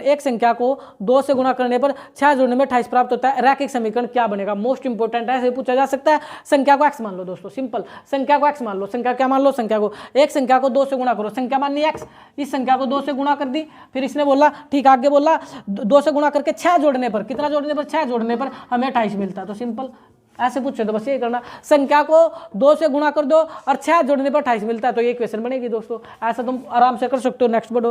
रैखिक समीकरण को हम रखें, इनका क्या हल होगा? ये पूछा आप लोगों का, इनका क्या हल होगा? क्वेश्चन नंबर 11 दोस्तों, एनसीईआरटी का क्वेश्चन दे रखा है, ध्यान देंगे, मैं बता देता हूँ। √2x माइनस में √3y बराबर में 0। और अगला है आप लोगों का √5x प्लस में √2y बराबर में 0। तो क्या हल होगा? ध्यान रखना, अगर ये रूट वाला क्वेश्चन आता है ना तो हल 0 0 ही होता है दोस्तों। हल क्या होता है? 0 0 होता है। मैंने एक वीडियो डाल रखी है 8 नंबर पक्के, बता भी रहा हूँ कहाँ एक क्वेश्चन मिलेंगे। 8 नंबर पक्के कर लेना दोस्तों, एक वीडियो डाली हुआ है थंबनेल 8 नंबर पक्के, वहाँ जाकर भी आप इसको चेक कर लेना। वहाँ रूट वाला का आंसर 0 आया हुआ है। कितना आया हुआ है? 0 आया हुआ है। तो रूट वाला दोस्तों 0 होता है, लेकिन कंडीशन है यहाँ भी 0 होना चाहिए, यहाँ भी क्या होना चाहिए? 0 होना चाहिए। तो आपका आंसर क्या होगा? 0 0। सोल्व करना चाहते हो तो 1 मिनट लगेगी, दोनों तरफ वर्क कर देना, दोनों तरफ क्या कर देना? वर्क कर देना, उससे भी हो जाएगा या एलसीएम से हो जाएगा दोस्तों। किससे हो जाएगा? एलसीएम से हो जाएगा। आगे बढ़ते हैं, चलो। क्वेश्चन नंबर 12 दे रखा दोस्तों, क्या दे रखा? क्वेश्चन नंबर 12 क्या बोला? 12 में ध्यान से सीखेंगे। क्वेश्चन नंबर 12 में बोल रहा है, दो संपूरक कोणों में बड़ा कोण छोटे कोण से 18 डिग्री अधिक है। दो संपूरक कोणों में बड़ा कोण छोटे कोण से 18 डिग्री अधिक है। छोटे कोण का मान बताइए। दो संपूरक कोण है दोस्तों, ध्यान देंगे, दो कोण मान लो आप लोग, आपकी मर्जी है। पहला कोण और दोस्तों दूसरा कोण, या फिर इसने छोटे बड़े का जिक्र किया ना तो पहले दूसरे की बजाय अच्छा रहेगा छोटा कोण, छोटा कोण, और बड़ा कोण ज्यादा बेस्ट रहेगा। छोटा कोण x है, बड़ा कोण y है। ठीक है दोस्तों, कोणों का जिक्र है तो छोटा कोण x, बड़ा कोण y, ये मान लो। अब इसने क्या बोला? इसने बोला दो संपूरक कोण में बड़ा कोण छोटे कोण से 18 डिग्री अधिक है। 18 डिग्री अधिक का मतलब अंतर दे रखा, अंतर 18 का है, तो पहले बड़ा लिखो y, फिर छोटा लिखो x। इनका अंतर 18 का, इनका अंतर 18 डिग्री है। एक तो समझ आ गया, अंतर 18 है तो अंतर का मतलब माइनस होता है ना, अंतर का मतलब क्या होता है? माइनस, यानी इन कोण का अंतर 18 डिग्री है। और दो संपूरक मोस्ट इंपोर्टेंट है, 5 नंबर में भी आता है दोस्तों, मोस्ट इंपोर्टेंट है क्वेश्चन। फिर इसने बोला संपूरक कोण कैसे थे? संपूरक कोण का मतलब होता है जिनका योग 180 हो, जिनका टोटल कितना हो? 180 हो। मोस्ट इंपोर्टेंट है। तो टोटल 180 का मतलब दोनों को जोड़ दो तो y + x करोगे तो 180 आएगा। कितना आएगा? 180 डिग्री आएगा। निकाल लो, यहाँ x क्या हो रहा है? कैंसिल, विलोपन विधि लगा दो, y 2y बराबर में कितना हो गया?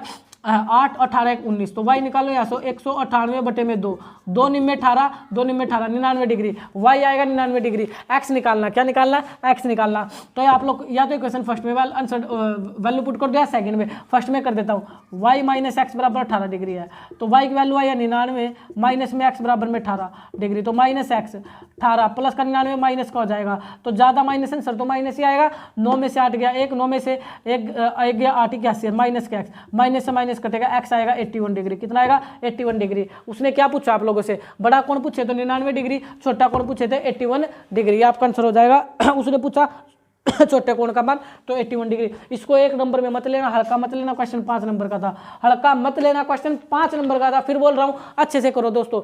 इसने बोला दो कोण है, 1 नंबर में डाल दिया, क्वेश्चन बनेगा 5 नंबर में। कितने बनेगा ये? 5 नंबर में। उसने बोला दो कोणों का, दो संपूरक कोणों का, दो संपूरक कोण पढ़ ही लेता हूँ, 200 डिग्री अधिक है। एक तो अधिक का मतलब है, एक तो इक्वेशन अंतर की रखी, उनका अंतर 18 डिग्री है, उनका अंतर 18 डिग्री। एक तो इक्वेशन ये और एक इक्वेशन छिपा दी दोस्तों संपूरक के अंदर। किसके अंदर? संपूरक के अंदर। संपूरक का मतलब होता है इनका संपूरक का दोनों कोणों को जोड़ूंगा तो योग 180। संपूरक का मतलब होता है 180 डिग्री, 180 डिग्री। तो यहाँ ये भी बोल सकता है या ये भी बोल सकता था। ध्यान देंगे, दो समकोण, दो चले चेंज नहीं करता आप लोगों में तो यही रहने दो, नहीं तो मैं एक और बता दूंगा, आप कंफ्यूज हो सकते हो। आप इसी के करो अकॉर्डिंग टू एनसीईआरटी में ही क्वेश्चन दे रखा दोस्तों, मोस्ट इंपोर्टेंट था 5 नंबर में। आगे बढ़ते हैं,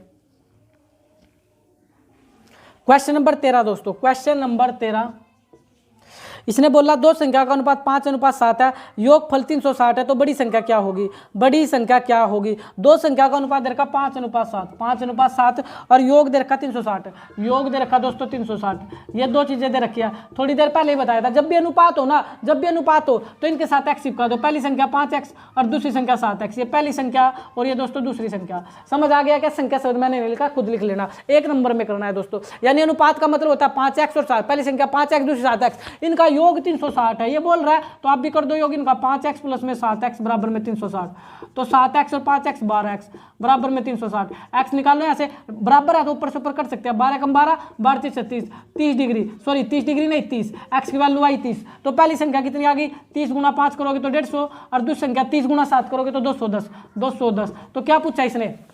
निकालो। इसने बोला बड़ी संख्या 210, यानी x की वैल्यू 30 आई ना, x की वैल्यू 30 आई तो 30 की गुना 7 से करो ना, 30 7 210 और 30 पंजा 150, निकालना आ गया। अच्छा क्वेश्चन है, हल्के में मत लेना, फिर बोल रहा हूँ, ये तो एक में ही आएगा, ये तो एक में ही आएगा दोस्तों। ऐसा क्वेश्चन एक नंबर में पूछा जाता है। आगे बढ़ो, क्वेश्चन नंबर 14।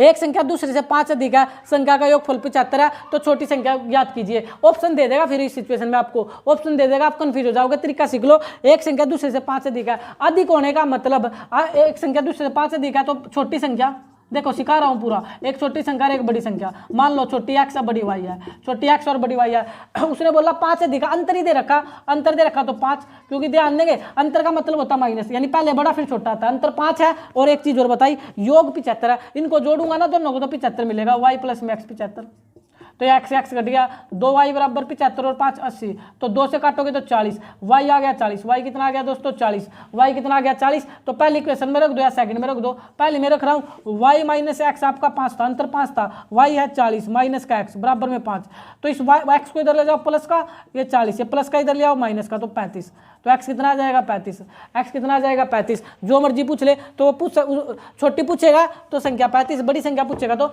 40। क्या पूछा? छोटी संख्या, कितना आएगा आंसर 35। अच्छे से आ गया होगा दोस्तों, हमने एक का और निपटारा कर दिया चैप्टर का। आगे बढ़ते हैं,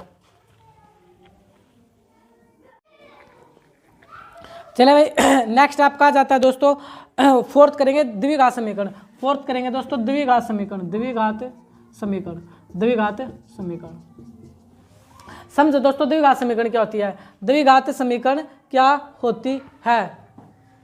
द्विघात समीकरण क्या होती है दोस्तों? द्विघात का मतलब जिसकी पावर 2, ax² प्लस में bx प्लस में c। ऐसा हमने पीछे भी सीखा था चैप्टर के अंदर दोस्तों, पोलोनोमियल के अंदर। पोलोनोमियल तो बहुत सारे होते हैं, रैखिक पोलोनोमियल, द्विघात पोलोनोमियल, त्रिघात पोलोनोमियल, चतुर्थ, इस प्रकार से। लेकिन द्विघात समीकरण का मतलब जिसमें सिर्फ पावर 2 होती है वो द्विघात बहुपद होता है।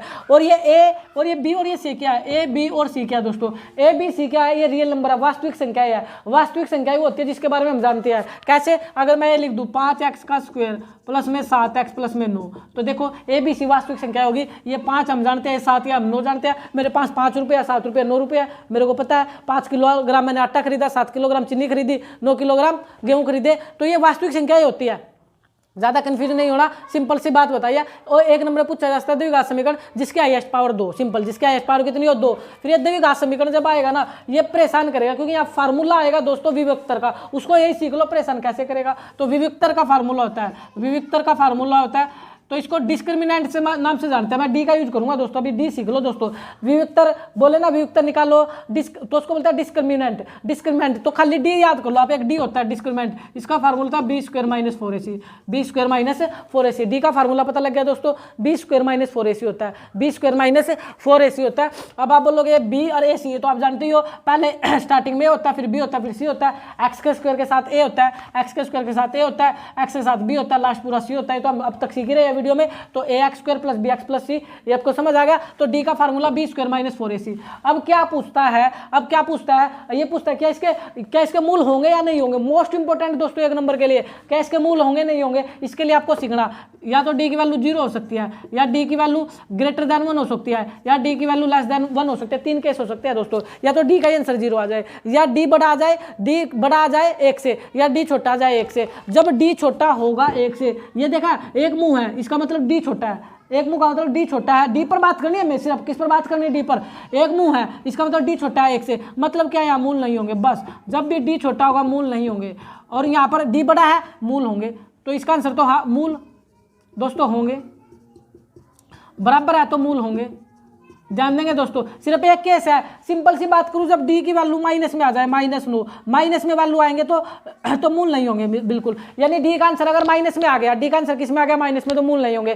प्लस में आए तो भी मूल होंगे, 0 आ जाए तो भी मूल होंगे। समझ आ गया? सिंपल सा फंडा, डी माइनस में नहीं आना चाहिए। अगर माइनस में डी का आंसर आ जाता है तो मूल नहीं होंगे, ये बात समझ लेना बस। इसका मतलब ये है डी छोटा होना एक से छोटे होने का मतलब क्या दोस्तों, एक से छोटे होने का मतलब माइनस में जाना, किस में जाना, माइनस में जाना, एक से छोटे होने का मतलब, तो यहाँ मूल नहीं होंगे। अगर डी बराबर 0 तो मूल होंगे, लेकिन कैसे मूल होंगे, एग्जाम में आता है समान मूल होंगे, ये समझ याद कर लेना, समान मूल होंगे डी तो मूल कैसे होंगे, समान होंगे। और अगर डी बड़ा है एक से, डी ग्रेटर देन 1 है, अगर डी ग्रेटर देन 1 है, डी बड़ा है एक से, तो मूल कैसे होंगे दोस्तों, असमान होंगे। मूल कैसे होंगे, असमान। इस शब्द को भी याद करना दोस्तों। ये 3 चीजें बताई। अगर डी का आंसर 0 आ गया तो समान मूल होंगे, अगर डी का आंसर पॉजिटिव आ जाए, डी बड़ा होगा एक से तो असमान मूल होंगे, अगर डी छोटा होगा एक से तो समान है, समान तो छोड़ो, डी के मूल ही नहीं होंगे। डी के मूल होने का मतलब क्या होता है, मूल होने का मतलब होता है एक्स के आंसर, किसके आंसर दोस्तों, एक्स के। अगर इक्वेशन क्वाड्रेटिक दे रखी, अगर इक्वेशन क्या दे रखी, क्वाड्रेटिक, जैसे कि मैं लिख देता हूं आपके सामने कोई इक्वेशन, यही लिख लो, चलो ये लिख लो, ax² प्लस में bx प्लस में c। अब मैं आपसे बोलूं बताओ क्या इसके मूल होंगे, लेकिन ए बी सी वास्तविक नंबर लेने पड़ेंगे, ऐसी कोई इक्वेशन लेनी पड़ेगी जैसे area 5x² plus 7x plus 9, और मैं बोलूं क्या इसके मूल होंगे, तो डी चेक कर लो। क्या चेक कर लो, डी चेक कर लो। अगर डी बराबर 0 आ गया, डी का आंसर क्या आ गया, 0, अगर डी 0 आ गया तो आप कन्फर्म बोल सकते हो कि मूल होंगे, और एक्स के आंसर जो है वो सेम आएंगे, समान का मतलब एक्स के आंसर समान आएंगे। अगर एक्स की वैल्यू 5 आ गई तो दूसरी भी क्या आएगी, 5 आएगी। ये होता है दोस्तों समान का मतलब, ठीक है। अगर डी बड़ा आ गया एक से, डी किससे बड़ा आ गया, एक से बड़ा आ गया डी, तो आप बोलोगे मूल तो होंगे लेकिन असमान होंगे। अगर एक्स की वैल्यू 5 आएगी तो दूसरी 5 नहीं आएंगी, वो -5 हो सकती है, 7 हो सकती है, 9, अलग अलग आएंगे एक्स के आंसर। तो असमान का मतलब अलग अलग आंसर आना, समान का मतलब समान आना। और ये आपको समझ आ गया। अब क्वेश्चन पर बात करता हूं, अब सारी चीजें क्वेश्चन के साथ साथ सिखाता चलूंगा दोस्तों। चले भाई, क्वेश्चन नंबर फर्स्ट दोस्तों स्टार्ट कर देते हैं। फर्स्ट को बोला 2x² plus x, 2x² plus में x माइनस में 6 बराबर में 0, इसका विविक्तर है। ये पूछा आपसे विविक्तर बताना, विविक्तर का मतलब डिस्क्रिमिनेंट, डी बताना दोस्तों, डी बताना। डी बताने से पहले ए बी सी निकालो। ए की वैल्यू कितनी है, 2, बी की वैल्यू क्या है, समझ नहीं आ रही सर, बी की वैल्यू क्या है, अरे पहले ए होता है फिर बी होता है, तो इसका कोएफिशिएंट कितना है दोस्तों, 1, इसका कोएफिशिएंट कितना है, 1, तो बी की वैल्यू 1 और सी की वैल्यू कितनी है, -6। और डी विविक्तर निकालना, विविक्तर मतलब डी निकालना, डी का फार्मूला होता है b² - 4ac, रख दो, इसमें आंसर आ जाएगा। बी की वैल्यू 1, 1 का स्क्वायर -4, ए की वैल्यू 2, सी की वैल्यू -6, सी की वैल्यू -6, करो 1 का स्क्वायर 1 माइनस माइनस प्लस, 4 दूनी 8, 8 8 सी 48, 48 और 1 49, तो क्या आएगा, डी कितना आ जाएगा, 49, यानी विवेक्तर कितना आएगा, 49। समझ आ गया दोस्तों, सिंपल सा फंडा, फार्मूला विवेक्तर का, डी होता है, विवेक्तर होता है b² - 4ac। ठीक है भाई, आगे बढ़ो, क्वेश्चन नंबर सेकंड पर आओ। सेकंड में क्या पूछा, p के किस मान के लिए द्विघात समीकरण 3x² - 5x प्लस p बराबर 0 के मूल बराबर होंगे। मोस्ट इंपोर्टेंट क्वेश्चन दोस्तों, 3x² माइनस में 5x प्लस में p बराबर में 0 के मूल बराबर होंगे, के मूल बराबर होंगे। अब आपको यही नहीं पता करना क्या, सिर्फ ये पता, ये तो बोला इसने कि p के किस मान के लिए, p की वैल्यू निकालनी, ध्यान देंगे कि p की तो क्या निकालनी, वैल्यू निकालनी, p की वैल्यू निकालनी, लेकिन ये नहीं पता करना क्या, उसने बोला इसके लिए मूल बराबर होंगे। मूल शब्द आते ही, क्या शब्द आते हैं, मूल शब्द आते ही डी पर पहुंच जाना। सबसे पहला काम आप डी निकालो, सब चीजें छोड़ो, मूल शब्द आते क्या निकालो, डी निकालो। इसने बोला मूल बराबर होंगे, मैंने सिखाया मूल कब बराबर होते हैं, जब डी बराबर 0, डी बराबर 0 मतलब डी निकाल करके जो डी का आंसर आएगा किसके बराबर रख दो, 0 के, आपका आंसर आ जाएगा। सिंपल, उसने बोला मूल बराबर होंगे तो डी निकाल करके किसके बराबर रख दो, 0 के बराबर। डी सभी को निकालना आ गया, ए की वैल्यू 3, बी की वैल्यू -5 और सी की वैल्यू p। अरे गली गली में शोर है, सब हर एक बच्चा इस डी तो जानते ही है, गली गली का बच्चा जानता है दोस्तों डी के बारे में। चले, डी क्या होता है, b² - 4ac, b² - 4ac। B की वैल्यू क्या, -5 का होल स्क्वायर -4, ए की वैल्यू कितनी है 3, सी की वैल्यू कितनी है p, कर दो, माइनस का स्क्वायर प्लस होता है, 5 का स्क्वायर 25, 4 × 12p, -12p। अब आप जानते हो मूल बराबर थे अकॉर्डिंग टू क्वेश्चन दोस्तों, मैं नहीं बोल रहा, क्वेश्चन बोल रहा है कि 25 -12p बराबर 0 होगा। मैं नहीं बोल रहा, क्वेश्चन ने बोला है कि मूल बराबर है। मूल कब बराबर होता है, जब डी का आंसर क्या, डी क्या होता है 0, तो रख दो, अब p निकल जाएगा, तो 25 और ये माइनस का उधर जाकर प्लस का 12p, हमें p निकालना था, ये 25, ये गुणा का 12 इधर भाग में आएगा, तो राइट आंसर होगा 25/12। क्या हो जाएगा इसका आंसर दोस्तों, 25/12। समझ आया होगा दोस्तों। अरे गली का बच्चा जानता है डी के बारे में, डी होता है b² - 4ac। आगे बढ़ो।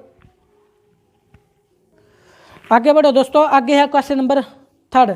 ध्यान देना दोस्तों, सफलता पहले से की गई तैयारी पर निर्भर है। सफलता क्या होती है? सफलता पहले से की गई तैयारी पर निर्भर है, बिना तैयारी के असफलता निश्चित है। इस लाइन को हमने दिमाग में रखना हमेशा। सफलता क्या होती है? पहले से की गई तैयारी पर निर्भर होती है, और असफलता जब तैयारी नहीं करते तो निश्चित है। ठीक है दोस्तों, आगे बढ़ो। क्वेश्चन नंबर 3 दे रखा 3x² - 2x, 3x² माइनस में 2x और प्लस में 1/3, प्लस में 1/3 बराबर में 0, बराबर में 0, बराबर में 0। चले दोस्तों, मूल पूछे हुए हैं, मूल पूछे तो डी निकालो, मूल पूछे तो डी निकालो, लेकिन इसको पहले एक बार अच्छी सी प्रॉपर फॉर्म में बना लो, द्विघात की अच्छी फॉर्म बना लो। मतलब नीचे कुछ नहीं होना चाहिए, नीचे दिखते ही आपका दिमाग घूम जाना चाहिए, आपका दिमाग घूम जाना चाहिए। मतलब नीचे जो है ना उसी से गुणा मार दो बस। नीचे क्या बैठा? 3, 3 हमारा दुश्मन हो चुका है, 3 को उड़ा दो बम से, यानी दोनों तरफ किससे गुणा कर दो? 3 से। यहाँ भी 3 से गुणा करो, 2x इस यहाँ भी गुणा 3 से करो, और 1/3 यहाँ भी गुणा किससे करो? 3 से, और बराबर में 0 यहाँ भी गुणा किससे करो? 3 से। मैं क्या बोल रहा हूँ दोस्तों, नीचे नहीं कुछ भी होना चाहिए, नीचे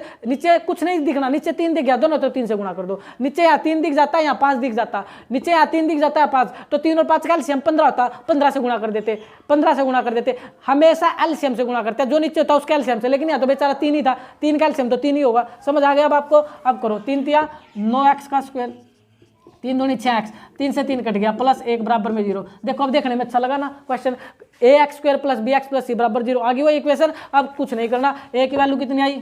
9, b की वैल्यू कितनी आई? -6, और c की वैल्यू कितनी आई? 1। निकालना क्या था भाई? मूल निकालने थे। क्या निकालने थे? मूल निकालने थे, तो मूल निकालो, मूल निकालने थे तो मूल निकालो दोस्तों। मूल निकालने थे हमें, क्या निकालने थे हमें? मूल निकालने थे। तो देखिए मूल कैसे निकलेंगे, x के 2 आंसर कैसे निकलेंगे, ध्यान देंगे।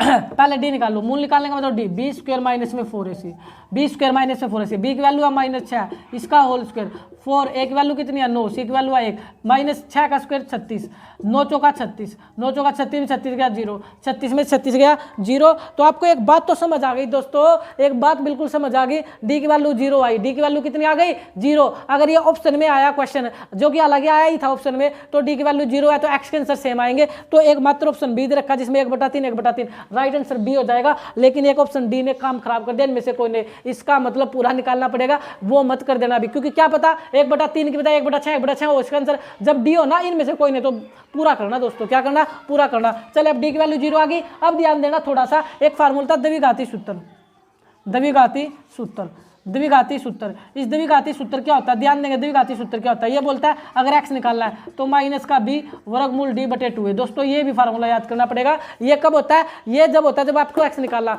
जब आपको क्या निकालना? x। मूल का मतलब x ही तो होता है, मूल का मतलब क्या होता है? x निकालना। तो x निकालने के लिए द्विघाती सूत्र सीख लो, क्या होता है? x -b प्लस, हाँ -b प्लस माइनस वर्गमूल d/2a, ये होता है दोस्तों -b प्लस माइनस वर्गमूल d/2a। अब करो ये माइनस का, और b की वैल्यू भी माइनस, माइनस तो क्या हो गया? प्लस, यानी 6, प्लस माइनस वर्गमूल d तो 0 आया था /2 है। a की वैल्यू कितनी आई दोस्तों? 9।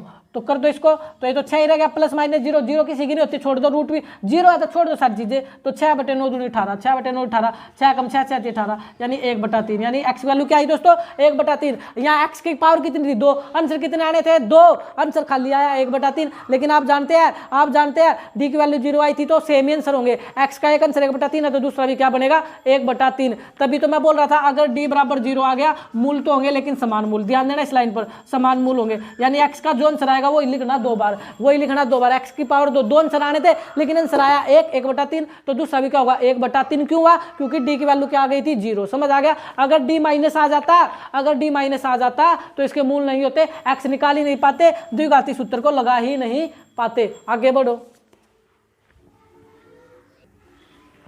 नेक्स्ट है दोस्तों क्वेश्चन नंबर 4।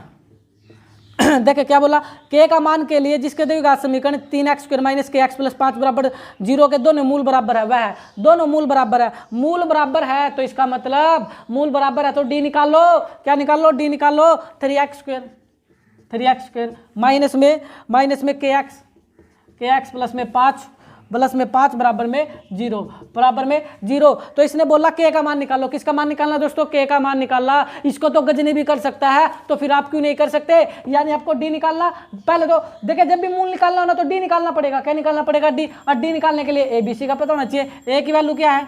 3, बी की वैल्यू क्या है माइनस का के, सी की वैल्यू क्या है 5। कुछ को तो अब तक ए बी सी नहीं आया, अरे एक्स के स्क्वायर के पहले ए होता है एक्स के स्क्वायर के साथ, और एक्स के साथ क्या होता है दोस्तों बी होता है, और लास्ट में पूरा सी होता है। समझ आ गया, यानी एक्स स्क्वायर को छोड़ दो ए मिलेगा, एक्स को छोड़ दो पूरा बी मिलेगा। आ गया, यानी स्टार्टिंग में फिर बी फिर सी, एक्स के स्क्वायर के साथ ए, एक्स के साथ बी, एक्स के साथ बी। अब हमें डी निकालना यहाँ से, बी स्क्वायर माइनस में 4ac, तो बी की वैल्यू कितनी है 3, 3 का स्क्वायर माइनस 4, ए की वैल्यू कितनी है, सॉरी बी की वैल्यू 3 कहाँ थी रे, बी की वैल्यू 3 कहाँ थी, बी की वैल्यू तो माइनस के थी, तो माइनस के का होल स्क्वायर, माइनस के का होल स्क्वायर माइनस 4, ए की वैल्यू 3 और सी की वैल्यू 5। तो ध्यान देंगे दोस्तों, माइनस का स्क्वायर तो प्लस हो जाएगा और ये के का स्क्वायर बचेगा, और ये 5 चौका 20, 20 दिया 60, यानी के स्क्वायर माइनस 60 आ गया। लेकिन उसने बोला बराबर मूल है, अरे अगर बराबर मूल है तो अकॉर्डिंग टू क्वेश्चन के स्क्वायर माइनस 60 बराबर 0 होगी, क्योंकि जब मूल बराबर होते हैं तो डी की वैल्यू 0 होती है, डी की वैल्यू क्या होती है दोस्तों 0 होती है, डी की वैल्यू क्या होती है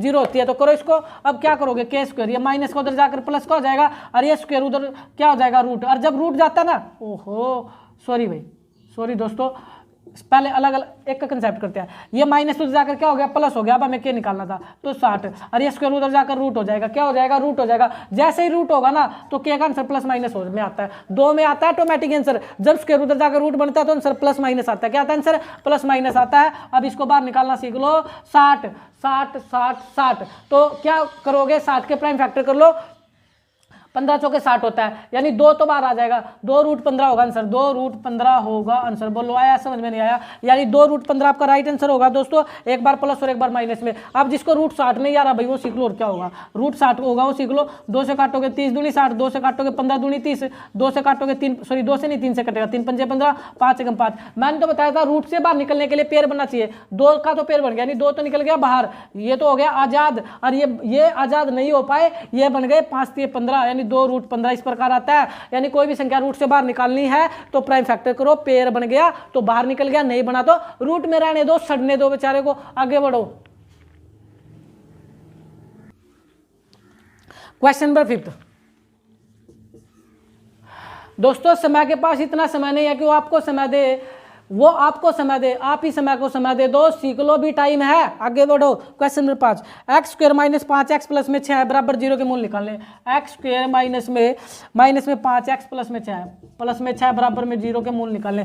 क्या निकालने दोस्तों में मूल निकालने, अगर हमें मूल निकालने हैं तो आपको आ गया डी से निकाल सकते हो, किससे निकाल सकते हो डी से। वैसे मूल निकालने के और भी बहुत सारे तरीके हैं दोस्तों, ऐसी बात नहीं कि मूल डी से निकलता है। एक आसान सा तरीका बताऊं आपको, ये भी होता है पहला सेम लास्ट सेम बीच का साइन सेम, 6 एकम 6, 6 के टुकड़े क्या होंगे 6 के टुकड़े 3 दूनी 6 और 6 एकम 6। हमें x का कोफिशिएंट क्या चाहिए 5 चाहिए, देखो ये बन रहा 3 और 2 5, तो एक टुकड़ा होगा 3x और एक टुकड़ा होगा 2x, क्या होगा 2x। अब ये देखिए ये 5 आया कैसे था, जोड़ने से, 3 और 2 5, जोड़ने के लिए एक माइनस तो दूसरा भी माइनस, पहले 2 में कॉमन लो लास्ट 2 में कॉमन लो, क्या कॉमन है दोनों में x, तो x माइनस 3 हो गया, कटकर 2x थे 1x बचा, x कट गया, ये साइन सेम आता है। 2 और 6 में क्या कॉमन है, 2 और 6 में कॉमन का मतलब किसके पाड़े में आते हैं दोनों, 2 के पाड़े में आते हैं, तो 2 से 2 कटा तो x और 2 तिया 6। लेकिन ये माइनस शैतान है, ये माइनस कुछ ना कुछ गेम खेल लेगा, ये माइनस क्या काम करेगा, इस माइनस को प्लस, इस प्लस को क्या कर देगा माइनस कर देगा, ब्रैकेट क्या आ गई सेम, तो एक हो गया x माइनस में 3 फैक्टर और एक हो गया x माइनस में 2 फैक्टर, बराबर किसके रख दो 0 के, तो x माइनस 3 बराबर भी 0 और x माइनस 2 बराबर भी क्या हो जाएगा, अरे क्या कर दिया सॉरी दोस्तों क्या कर दिया, हाँ x माइनस 2 बराबर भी क्या हो जाएगा 0 हो जाएगा। तो ये माइनस का उधर जा करके प्लस और ये प्लस, ये भी माइनस का उधर जा करके प्लस, तो उसने बोला था मूल निकाल लो, अरे मूल का मतलब x निकालना होता है, जैसे मर्जी निकाल लो, जैसे मर्जी निकाल लो। तो x की वैल्यू 1 3 हो गई, 1 2 होगी, ऑप्शन चेक करो, दे रखा 2 और 3, 2 और 3। बोलो दोस्तों समझ आया नहीं आया, मूल निकालना जैसे मर्जी निकाल लो।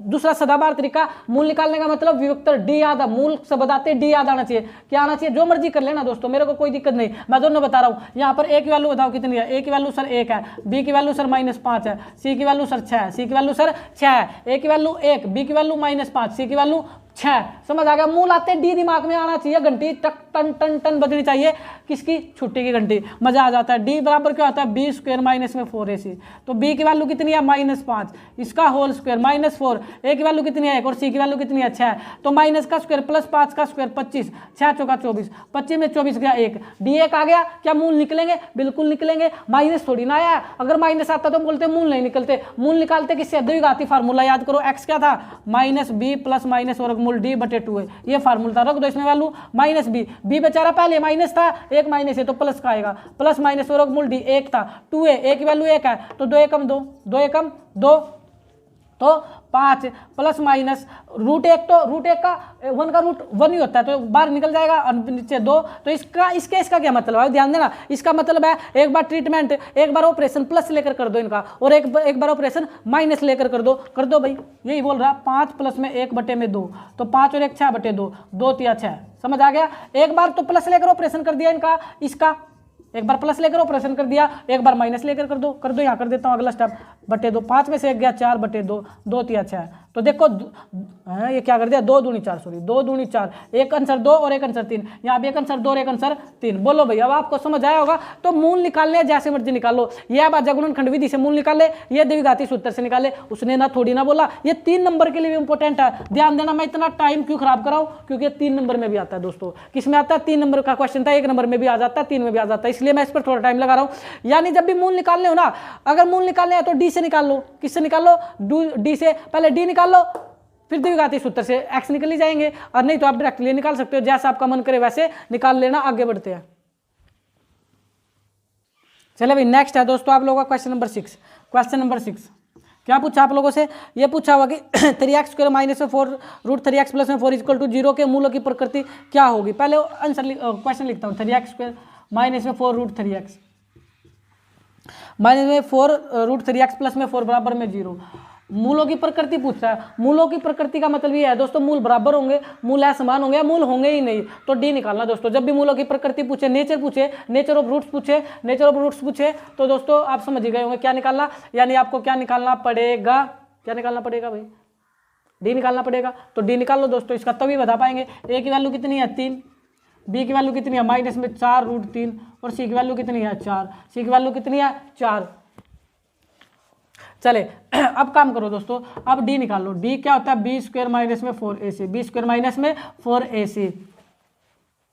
तो b की वैल्यू कितनी है माइनस में 4 रूट 3, इसका whole square, D b² minus 4ac minus में 4, a की वैल्यू कितनी है 3, और सी की वैल्यू कितनी है दोस्तों 4, सी की वैल्यू कितनी है 4। सिर्फ वैल्यू डाल रहा हूँ, बी की वैल्यू क्या माइनस 4 रूट 3, इसका होल स्क्वायर 4, ए की वैल्यू 3, सी की वैल्यू 4। तो कर दो इसको, माइनस का स्क्वायर तो प्लस, 4 का स्क्वायर 16, 4 का स्क्वायर 16, स्क्वायर से रूट कटा खाली 3 बचेगा, माइनस 4 चुके 16 3 48।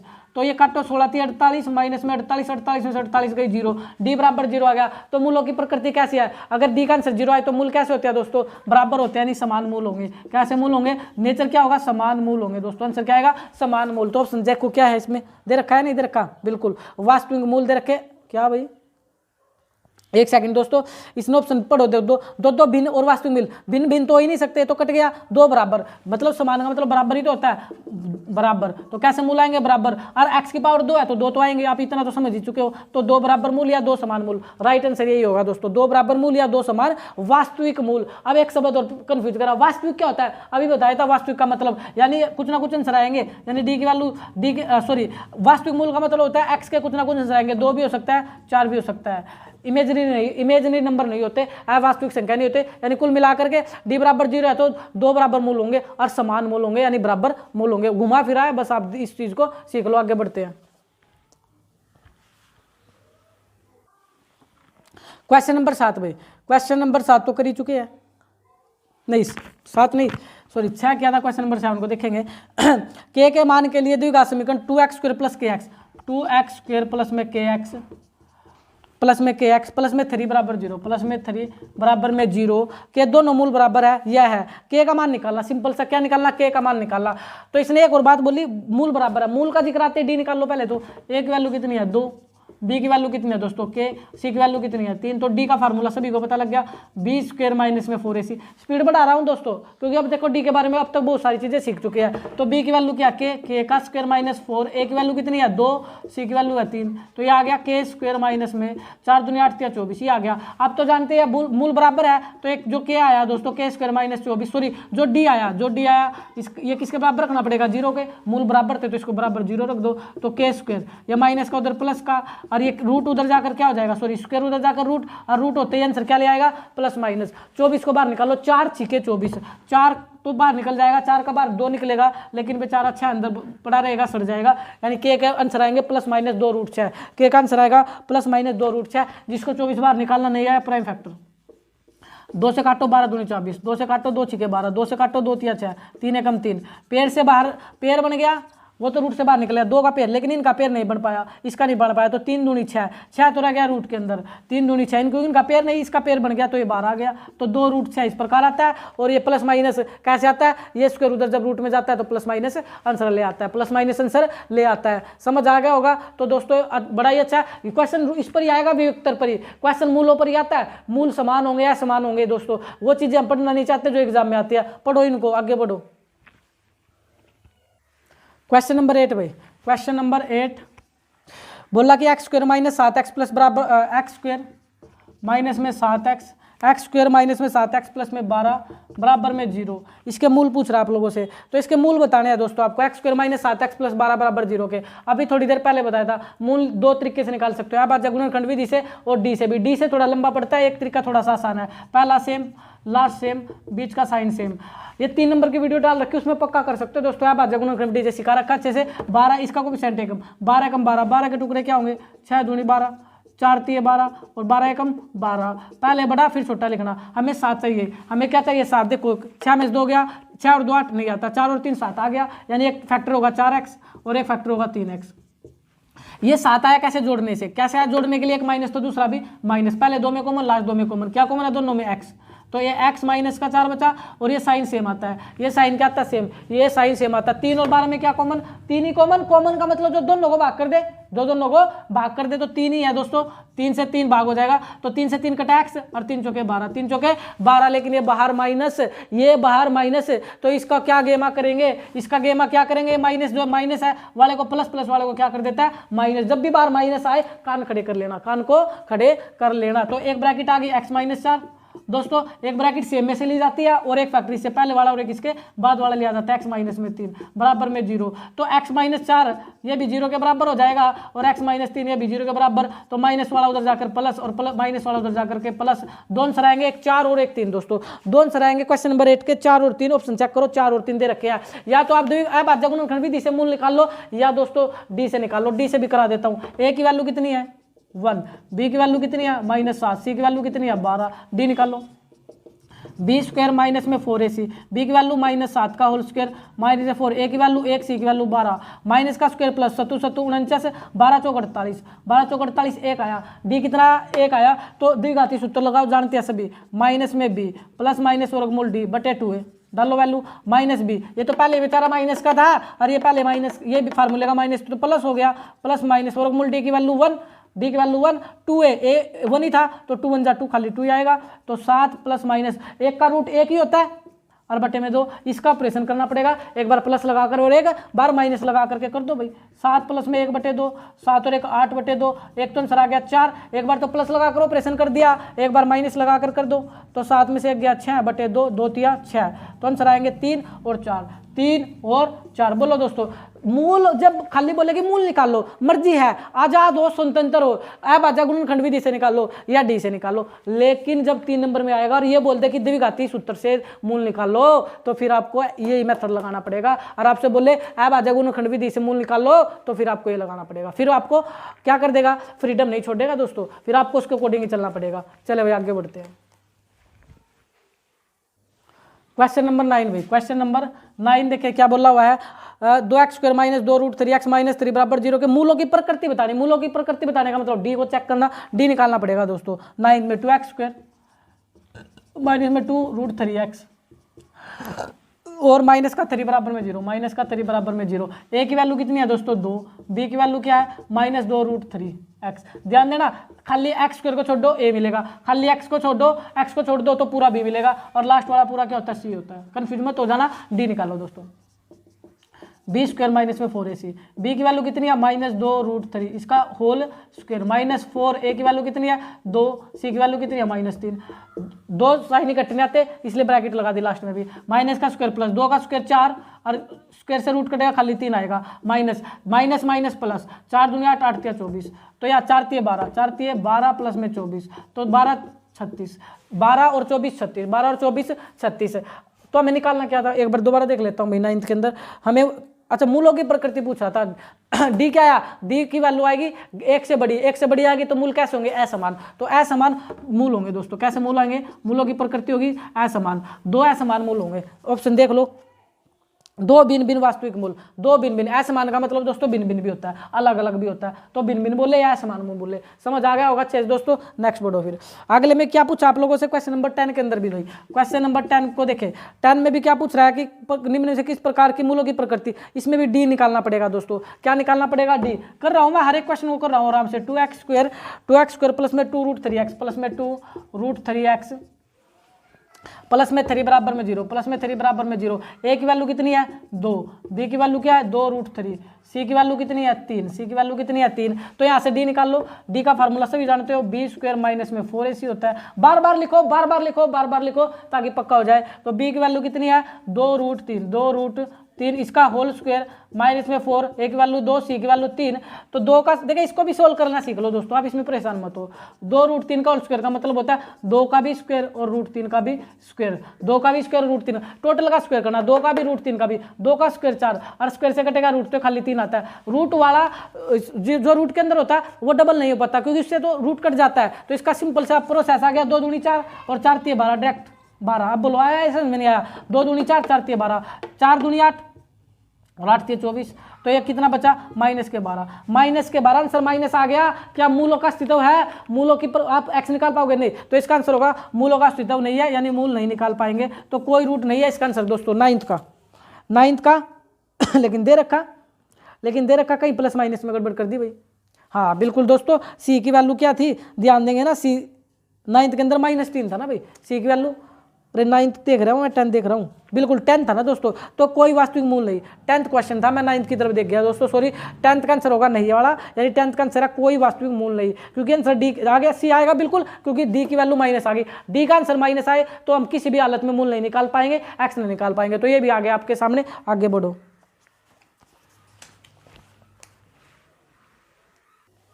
चले भाई आगे बढ़ते हैं दोस्तों।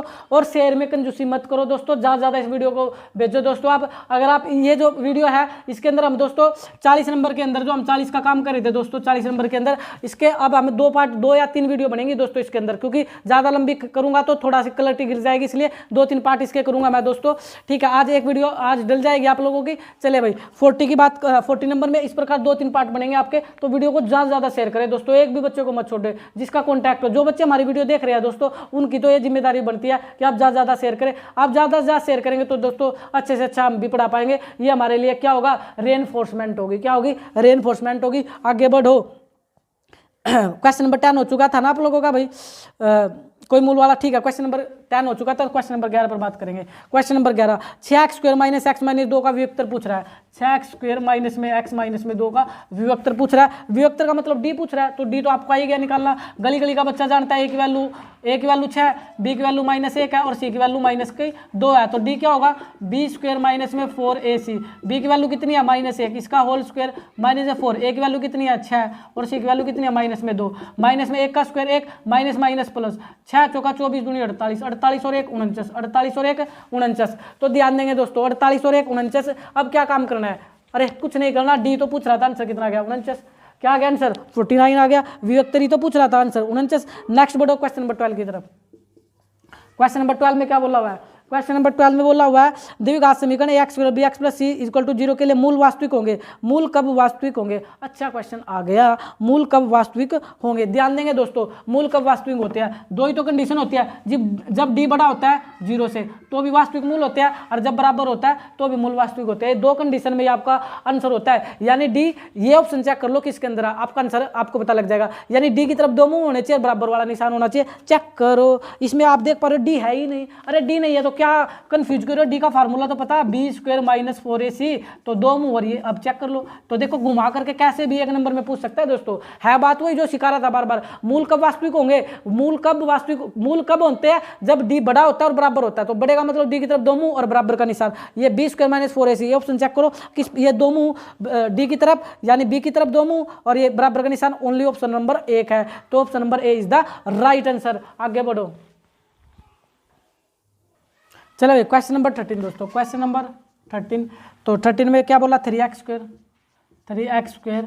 3x स्क्वायर प्लस में 2x माइनस में 5 बराबर में 0। मूलों का गुणनफल पूछ रहा है। गुणनफल का तो फार्मूला जानते हो दोस्तों आप, गुणनफल का फार्मूला तो आप जानते हो c/a होता है। क्या होता है c/a होता है। तो a कितना है 3, b कितना है 2, c की वैल्यू कितनी है -5। ये आपसे गुणनफल पूछ रहा है, ये तो फार्मूला मैंने सिखाया आपको c/a होता है। तो c की वैल्यू -5 और a की वैल्यू 3, तो आंसर क्या आ जाएगा -5/3। आपसे योग पूछ लेता तो आपका फार्मूला बनता -b/a। तो ये 2 माइनस का 2 c की सॉरी हाँ बिल्कुल भाई, b की वैल्यू कितनी है 2 और a की वैल्यू 3, तो ये होता। जो पूछ ले वो डाल दो दोस्तों, आंसर गुणनफल आएगा -5/3। आगे बढ़ो 14 में।